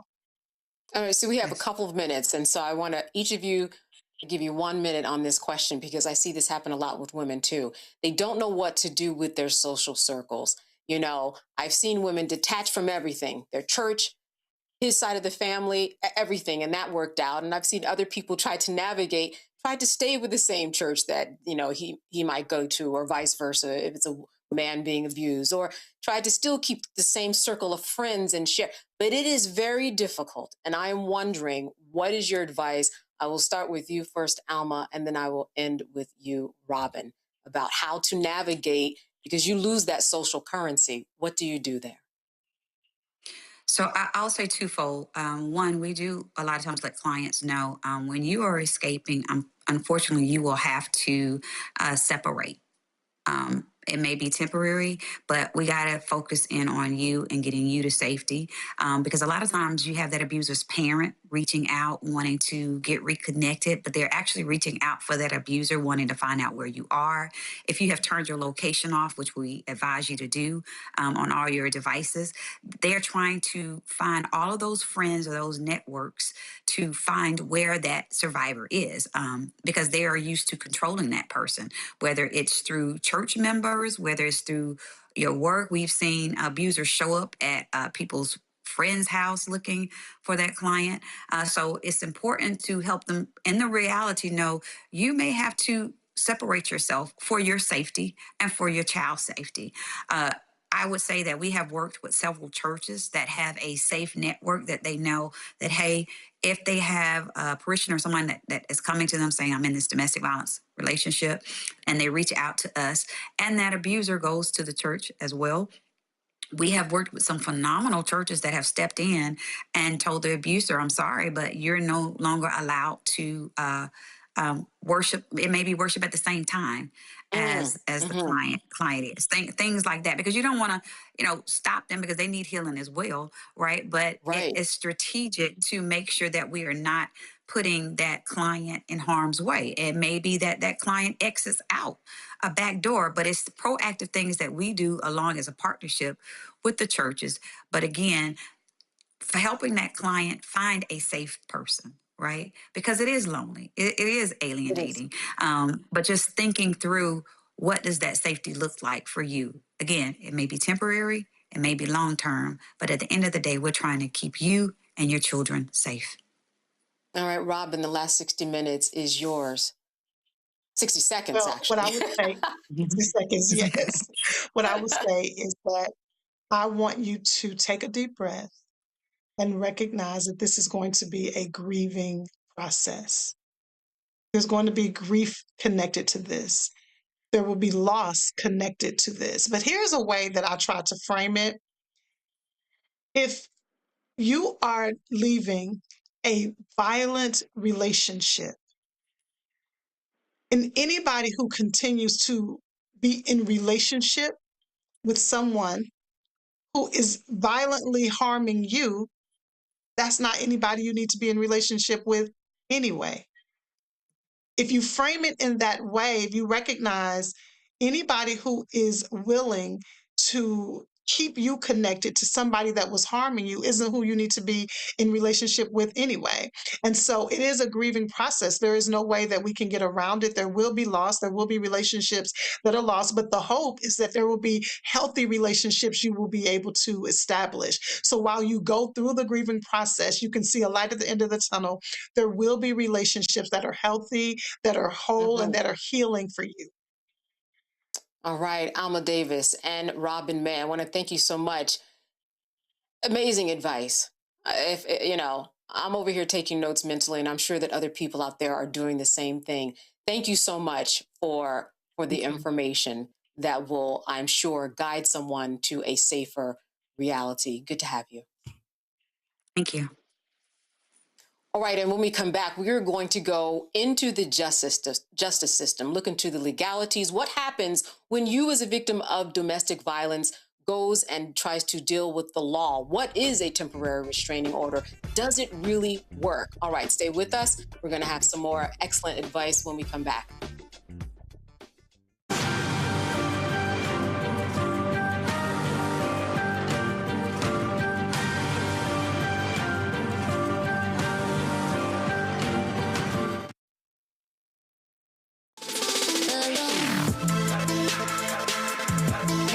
Welcome to The Other Side of Change, only on the Black Star Network and hosted by myself, Rhea Baker, and my good sis, Jamira Burley.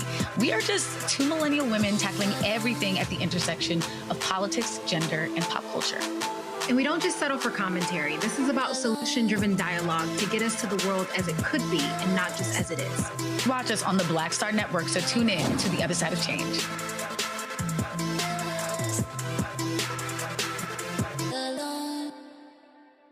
How you doing? I'm Mark Curry, and you're watching the Black Star Network. That's why I got these glasses on, because that black star is bright.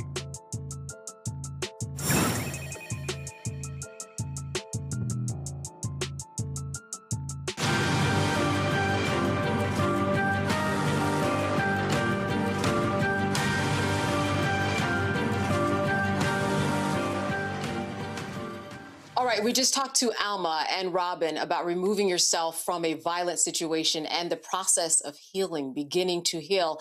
But what about the legal aspects? How can the legal system assist you if you are facing domestic violence?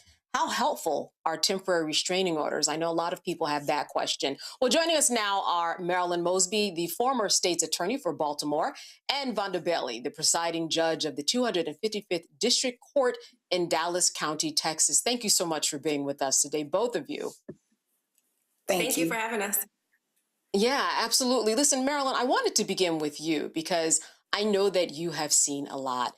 And I just wanted to give you a situation that perhaps might have come into your courtroom.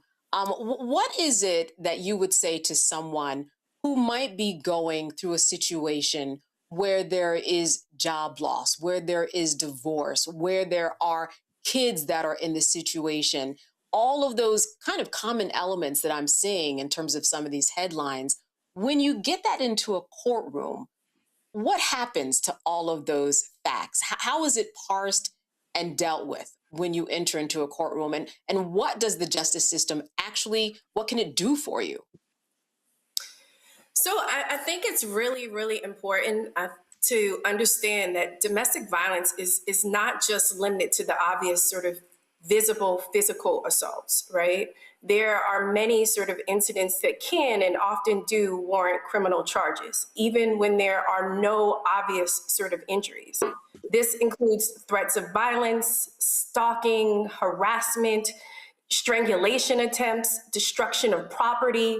I mean, there could be any number of coercive actions, repeated unwanted contact, violations of protective orders, and the violence and intimidation that can and often does, it extends to children.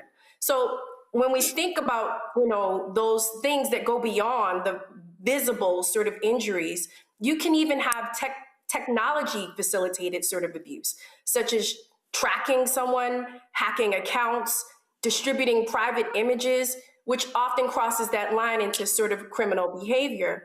But the broader sort of takeaway, and as you've already kind of talked about from the several high profile sort of domestic violence related cases that we've seen just in the past week, whether it's Justin Fairfax, who shot and killed his wife during a domestic dispute amid a contentious sort of divorce before taking his own life while his children were present in the home, or Shamar Elkins in Louisiana, who fatally shot his wife, her sister, and 8 children, right? 7 of whom were his own.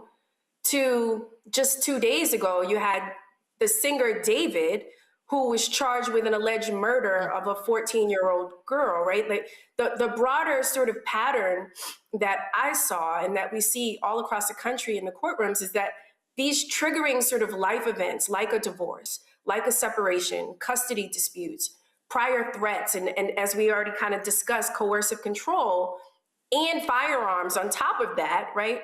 That type of access can sharply increase the danger in domestic violence situations. And before I go to the judge, I want to just ask you this, Marilyn. It also is all about the evidence, because when you get to court, you better have those notes, you have to have the evidence, and you have to have everything in order to actually prove your case, because that's all the judge will have. That's all both sides, you know, the prosecutor or anybody will have that is dealing with the case. Absolutely. I mean, you brought up a great point, and the possible charges are going to depend on the facts of the case and the evidence available. They may include assault in varying degrees, reckless endangerment, harassment, as we already talked about, stalking, trespassing, malicious destruction of property, kidnapping. I mean, there are any number of charges, but it is going to depend on the facts of the case and the evidence available. Every sort of state labels offenses differently, but the core issue is whether someone used violence, threats, fear, or coercion to control another person. Yeah, and Judge, I think that that's the key here, that there are some things that men and women go through who are victims of domestic violence that they have labeled maybe kind of, you know, choosing a lower hanging fruit. Oh, they're just mean, they're just stubborn, they're just mad, you know, they just need a little time, when really, when you get into a court, it translates into a criminal offense. It translates into you getting some type of restraining order. So again, you have to pay attention to your situation and understand that you're even a victim of domestic violence sometimes. Absolutely. And that's a key point. I don't believe that sometimes people are really aware that they are in a domestic violence type situation. Sometimes it's out of embarrassment. It could be out of fear. And as a judge, you know, when I'm sitting on the bench and I'm looking outward, I'm able to pick up on some of the things that the victim is not necessarily saying. I'm paying attention to body language, very important. I'm looking at those text messages, you know, are they escalating? Or has it been a situation where the children have witnessed something? Because a lot of these situations occur in front of children. So it can be a variety of different things, and you have to be able to pay attention as a judge of those little nuances and indicators that are not necessarily clear all the time. But to your point about the evidence is going to be key in a lot of these situations, because the evidence could be the thing that holds someone accountable for that domestic violence conviction or finding, particularly in family court, or it could be the very thing that gets them off the hook. Mm-hmm. Judge, when does someone actually go to jail? What does that situation look like? Because I hear a lot of women talk about, if I could get them in jail for a number of years, I would feel very safe. But they see situations where men and women go to jail for just a very short time, then they get out and it starts all over again. So I'm wondering what that looks like in terms of like a real actual solution of keeping the perpetrator away from the victim. So initially, they are incarcerated for a limited amount of time because, you know, in Texas, they have the right to have a bond hearing. They have the right for bail to be set. So they're not going to stay incarcerated necessarily for a long time.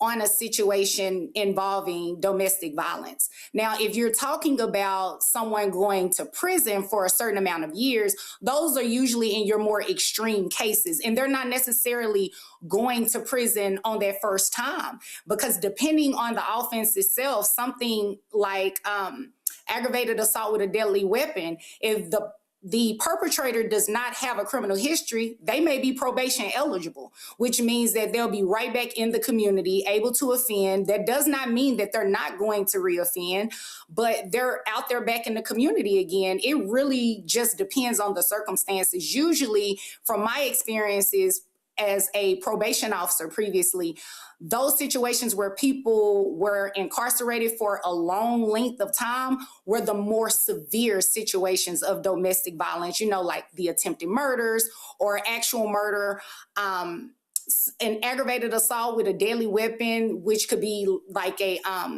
vehicle per se that seriously injures someone or causes a missing limb of the victim. You know, it's more of those extreme cases, but for the most part, when they are arrested for a situation of domestic violence, they're usually not incarcerated very long. Yeah, and that is part of the issue, I think, sometimes, Marilyn, is that many people don't believe in the system because if they are a first-time offender, well, they just come back out and they're even madder. So can you walk me through, for example, a temporary restraining order or a civil restraining order? I know there are criminal restraining orders. That's something that a prosecutor does. But just the restraining order itself, so many people say, it's just a piece of paper.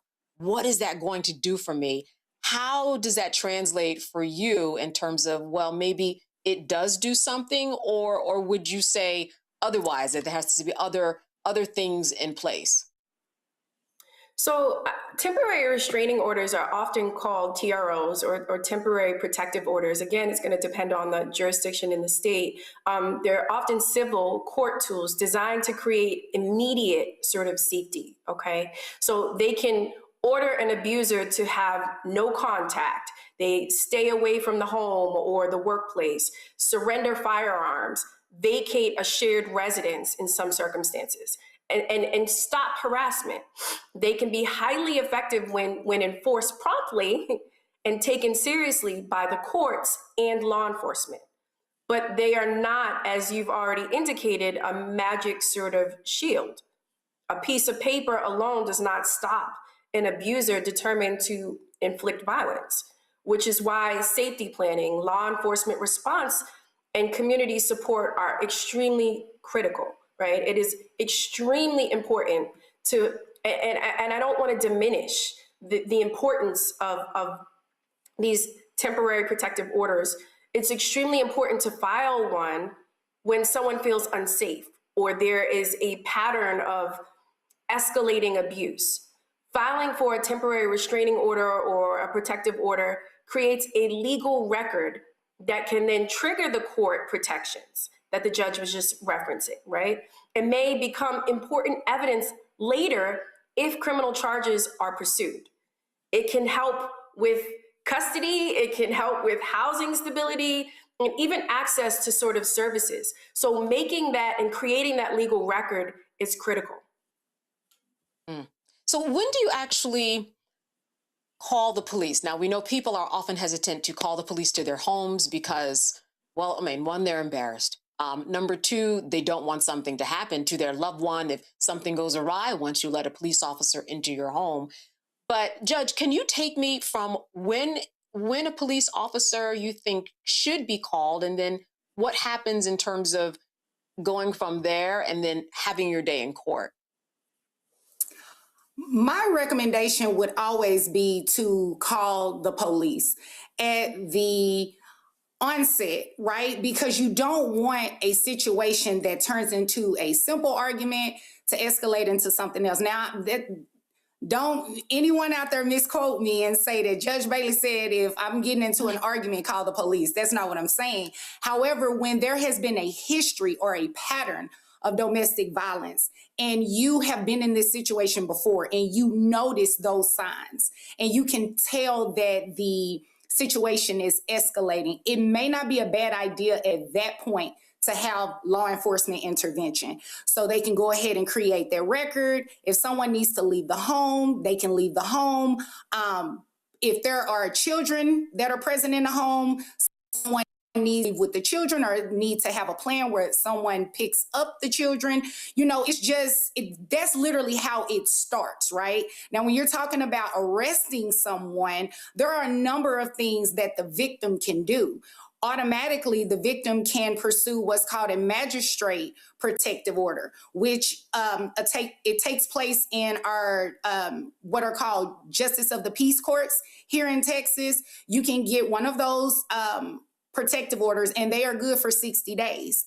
And, they have all type of protections in terms of not to go within so many feet of the house, this person's residence, the child's school, all of those things. So you're creating that record already. And you can take that same protective order to the family courts in front of me and get a permanent protective order entered, which is usually 2 years. Now, there are some situations where that 2-year period can be extended. It just depends on, if this person was already under an existing protective order or, I lost my train of thought on that one, but you can get a protective order for different reasons beyond the 2 years, right? So just going from that process is nothing that happens necessarily immediately. Now, it can happen fast. And when I say fast, we're talking about a couple of weeks. But just think about what can happen in a couple of weeks. We've just recently witnessed it. People can be, unfortunately, it can be a situation where it's fatal. Not only for the victim, it could be fatal for the child or the children that are in the situation. It can also be fatal for people that are innocent bystanders. Let's say you call a friend over and you say, I need you to help me move my stuff. And you just so happen to be in the wrong place at the wrong time. So I encourage people to contact law enforcement from the onset, but also make sure that you're documenting and make sure that you are doing things to protect yourself and the children, if any children are involved. That includes getting the locks changed, changing your phone number, moving, changing up how you move, not going to the same places that you would normally go to. A lot of these relationships, they may have been long-term, maybe marriages, so they know where your people live. They know where your friends live. Try to figure out a plan not to go that way. It's a laundry list of things that can necessarily happen in between time, but the best thing is to always have a plan. You have to have a plan. That's not to say that the plan will necessarily be 100% from start to finish, but the more you can plan, the better you're able to protect yourself, create their record, and get under some order of protection that will be best beneficial for, you, yourself, and your children, if any are involved. Now, once you enter into the court system, Marilyn, is there an advocate or someone to help you through all of this? Because it is a lot. You also might be getting a divorce in the middle of all of this. In addition, you may not have money. What does that look like in terms of resources that you might get from the courts in order to help you navigate through all of this? So again, you bring up a really great point. Just identifying that you're going through this type of abuse. It's usually going to be the pattern of escalation and abuse. But then once you are into the system, and we have victim witness advocates. We have, the folks that were on your segment before, the clinicians and the therapists and the individuals that can assist you through that process. But it's really identifying that pattern first. And then the larger sort of takeaway for those survivors of domestic abuse is that they shouldn't be discouraged, right, from seeking protective orders simply because they're worried about nothing happening, right? You have to recognize these threats and these patterns really do matter. And the timing is really critical. So I know the judge was referencing what happens in Texas, but the timing for these petitions, they vary by state and by jurisdiction. But the emergency or temporary orders are often available the same day or within 24 hours, right? Especially when there is an immediate sort of safety concern where someone believes that their life may be in jeopardy. There's a follow-up hearing typically through various states a follow-up hearing for a longer-term protective order that may take days and or weeks. And obviously, the criminal cases, as we've already discussed, can take longer depending on the evidence, witnesses, and the court schedules. But once you are in the system, we have the support, we have the advocates, we have the organizations to assist you through that process. Mm-hmm. And how long does this take? Because you mentioned a hearing, and there might be a custody hearing. There might be, different hearings that come up. It might depend on the calendar. How long, Judge, does something like this take? And by something, I mean you want to get away from your abuser. You have filed charges. Maybe you have children. Now, how long does that take until you are done? So it depends. That's the short answer. A temporary restraining order, as she mentioned, they can happen the same day. They can be issued the same day. We have what's called an ex parte temporary order or temporary restraining order, which means that you can walk those through the same day, attach a verified affidavit to it, explaining out, the issues of what's going on, and the judge can sign the ex parte order the exact same day, right? But those temporary restraining orders, they last for up to 14 days. And you're able to get them extended once for an additional 14 days. And usually the hearing is set within. Well, here lies the problem. Everyone is not able to get that other party served within that 14-day period. So what do, right? You do have the option to do a protective order, right? You can do an ex parte protective order. You can walk that through the exact same way. It's still going to be one of those situations where it's going to be in place temporarily until you're able to get to court and have that hearing. And to your point about scheduling, that becomes an issue. And it's not necessarily that the court has to make time for those, but it just depends on the schedule too of the victim. It could depend on the schedule if the the respondent is served, they hire an attorney. We have to move these things around. And, it is not a situation where it takes an unlimited amount of time, right? But it's just so many things can happen within that time period. So you can get a temporary restraining order, ex parte, as I explained, you can get that issued the same day, and the next day something can happen. So it can move as quickly as possible. However, it does not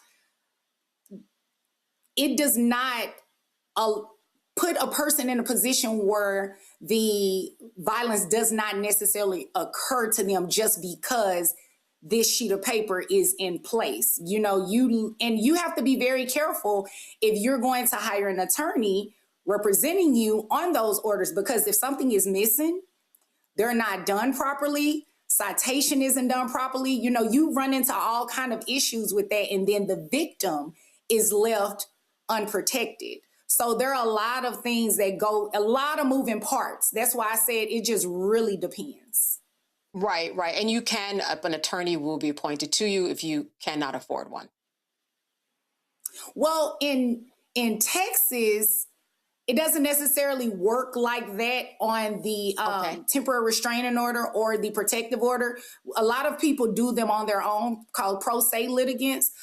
In Texas, we're only allowed to court appoint attorneys under special circumstances. Usually that's when it's involving someone being held in contempt, because those motions are quasi-criminal. So in addition to the civil element, there's a criminal element where they can be incarcerated. And by law, we have to court appoint at that time. But absent a finding of them potentially being held in contempt and a CPS case, usually people, if they're not represented by an attorney, they walk those through themselves. All right. And that's Child Protective Services, right? Yes.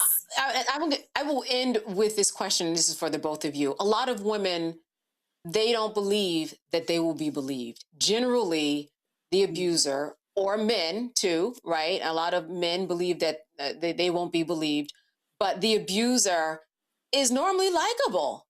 The abuser is normally someone who, I wouldn't believe it. Oh my goodness. And so there's this sense of disbelief. When you get into a court as a prosecutor, as a judge, based upon your own experiences, what does someone show so that they will be believed, that makes it good facts for them, that makes it a good case for them, Marilyn? What do they need to do and bring in court to be believed and be a good advocate for themselves? I mean, I think the authenticity of an individual is important. I think that the pattern in history is going to come into play.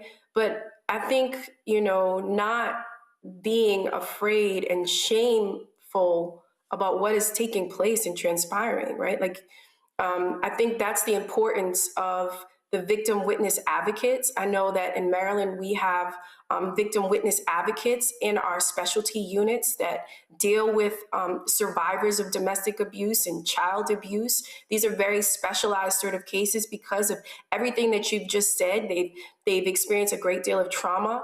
And so dealing with those types of individuals to make them be heard and to be seen.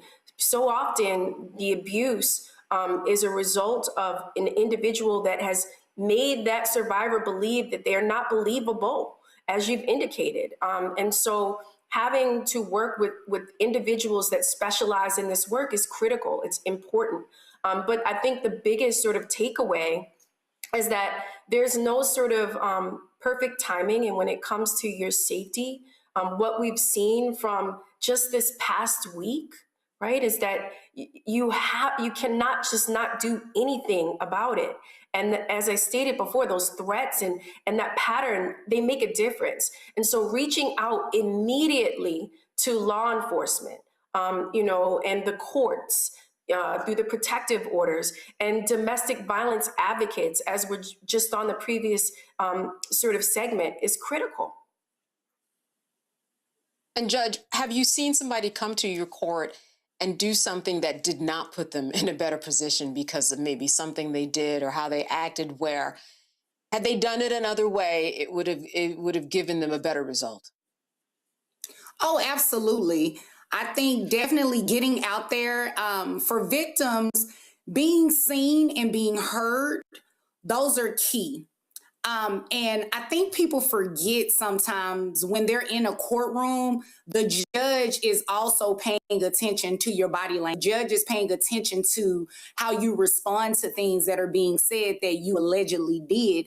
And if you are snappy with the judge, or if you're snappy with your attorney, opposing counsel, we're picking up on those things. So I will have to remember twofold, not only for the victim, and I'll say alleged victim, and the alleged assailant. And I'm saying there have been situations where people have come to court alleging domestic violence, and domestic violence did not occur. It's just one of those things where they want to get back at the other parent.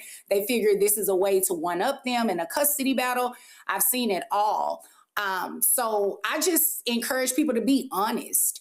The more transparent you can be, the more forthcoming you are, even about the bad facts, the things that look terrible for you, and to get those facts out. Don't wait until the other side brings those facts up and then you try to paint it with a brush, like, no, it was, it wasn't really like that. It was like this. You have to own whatever it is. Accountability is a big thing. And in court, sometimes I think people forget about the accountability component.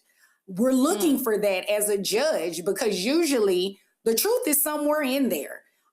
It's part of this story, it's part of this story, and it's lying somewhere in the middle. So I always encourage people to just be honest and be forthcoming. All right, Judge Vonda Bailey and Marilyn Mosby, I want to thank you so much for all this important information and walking us through the legal system as to how it will really work if you find yourself in that situation. Thank you for being with us. Thank you for having us. All right, absolutely. All right, you are watching the Black Star Network. Stay with us. We are going to have a little bit more after the break, so hang in there. We'll see you on the other side.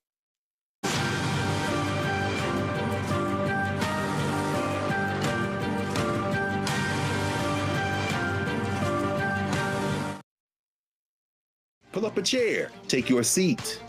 The Black Tape with me, Dr. Greg Carr, here on the Black Star Network. Every week, we'll take a deeper dive into the world we're living in. Join the conversation only on the Black Star Network. What's up? It's Talib Kweli. I'm CEO. This is the Black Star Network.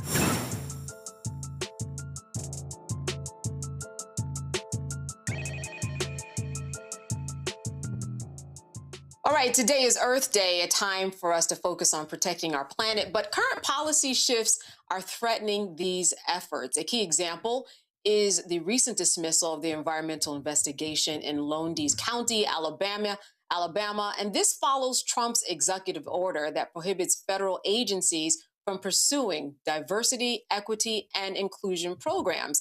Because of this, the DOJ Civil Rights Division has pivoted away from environmental justice that has a DEI framework to align with this new directive. So what actions can we take to protect our communities from environmental injustices? Joining us to discuss this is Dr. Beverly Wright, the Executive Director of the Deep South Center for Environmental Justice. Dr. Wright, thank you so much for being with us today. Thank you. I'm happy to be here. Yeah, so listen, how can we ensure in our communities that this new order does not negatively affect what's going on in our communities? Our communities are already struggling when it comes to whether we have a refinery plant next to us or water issues. They are suffering, and we know this. We've seen the maps where the refinery plants are, for example. But what can we do now in order to fight against this? Well, we have been in this situation before. We're now working to maintain the progress that we've made over the last possibly 30 years. But we have been in a place for centuries where we have had no protection. So our work continues without money, and the work is the same. It is education, training, organizing, and voting to make certain that we stay in this game and we wait this particular terrible situation out. So one thing that happened for us under the Biden administration was that for the first time, we actually had money to do the work that we had been doing with no money. So we're back in the same situation with no money. The difference is that we're better organized, for one thing. We're more connected, and we are continuing the work with no money. It is really very important, for example, that we stay engaged politically and encourage our community to vote. Who you put in place matters. And I think we see that better now than what we've ever seen before, that voting actually matters and it can make a difference. So one of the things that we've done is just before the Biden administration came into place in 2018, we literally started what we call the environmental or a just climate platform. That's where community groups and environmental groups came together to try to pull together changes that we thought needed to be made in the Clean Water Act, for example, the Clean Air Act, all put in place, but we still have Cancer Alley. What does that mean? Yeah. It means that there's an act that in some way was protecting some people, but not others, but the whole game is not protecting the globe or the environment. So, and as usual, we are the people who suffer. So coming together to present what we thought should be corrective action was put in place and presented to the Biden administration. That resulted in $700 billion coming back to our communities for renewable energy and environmentally sustainable projects. We were on the move.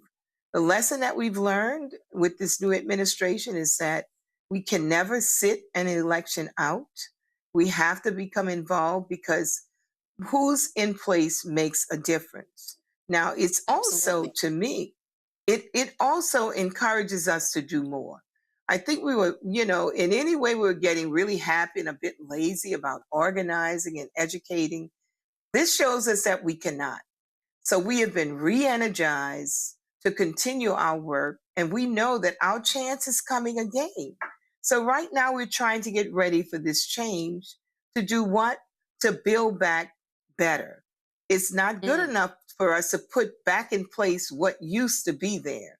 We have to make the changes that are necessary so that we are no longer growing more cancer alleys, that we are protecting the health of people who look like me and poor people and the planet. And what we're also protecting, believe it or not, is our property.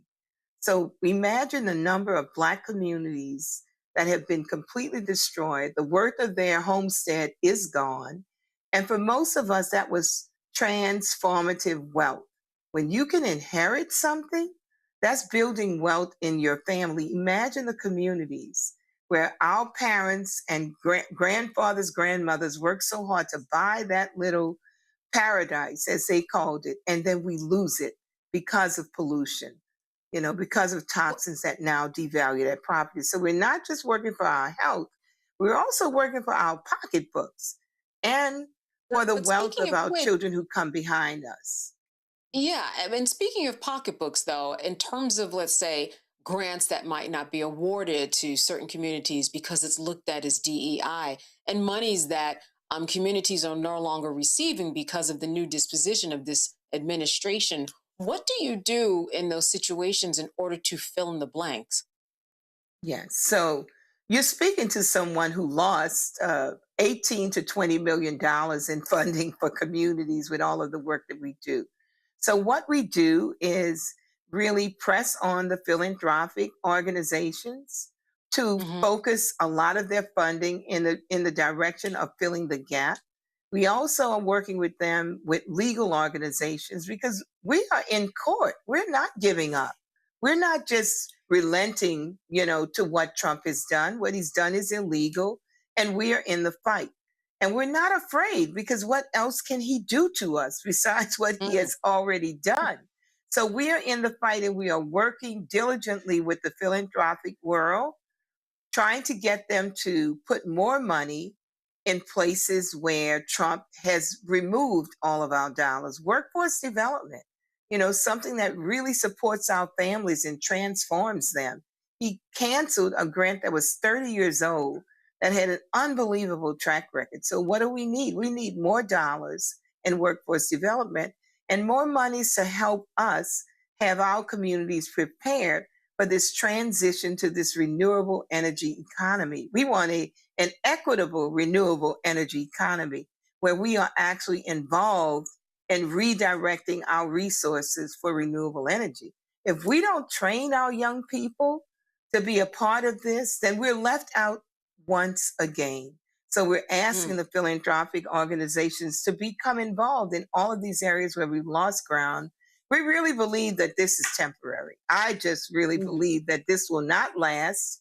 And we're built from stronger stuff than what Trump can hand to us. We've been through a lot. We'll live through him. And we just keep encouraging one another to stay in this game. Work with young people, educate and train them so we can continue this work. Brighter days are coming. We have about 30 seconds. I want to ask you this. What can people on an individual level do in their communities in order to deal with this environmental racism and injustices? The first thing on my list is vote. I would have young people tell me voting makes no difference. I said, so all those people who died fighting the vote, my mother going down counting jelly beans and all of that, they were just stupid. So for every person who thought voting did not matter, look at where we are and tell me that again. It is very important for us to become a part of this democratic process. And there's a reason why people are trying to keep us out of this democratic process. We intend to be in, and also educate yourself as it relates to environmental issues. Don't just wait till it's flooding and say, oh my God, what happened? Become involved with your city council, with your state legislators, and visit your schools and make certain that our children are also being taught about the environment. Individually, we all need to do something. And I say, whatever you believe in, start praying to that and practicing what we need to do to make this a better world. All right, Dr. Well, I thank you so much for being with us today and filling us in on this Earth Day, a very important day. Good to see you. Thank you for having me. All right. Well, that does it tonight for Roland Martin Unfiltered. I want to thank Roland for having me in his seat this week. I also want to thank my panel, Michael Brown and Robert Patillo. Now, your support is critical to what we do, and you can support us via Cash App using the Stripe code at the bottom left-hand corner. You can also help us with credit cards. Use the same thing. PayPal's R Martin Unfiltered, Venmo's RM Unfiltered, Zelle at RolandSMartin.com. And if you are old school, you can send checks. You can send money orders payable to Roland Martin Unfiltered, P.O. Box 57196, Washington, D.C. 20037. Stay with us. There's going to be more with Roland Martin during the week, of course. We're going to be continuing to talk about domestic violence. I will see you on Friday. Before we leave, I also want to have one more reminder, and that is the shopblacknetwork.com, where you're going to find the official Black Star Network swag and all kinds of Black-owned products. You can buy everything on shopblackstarnetwork.com.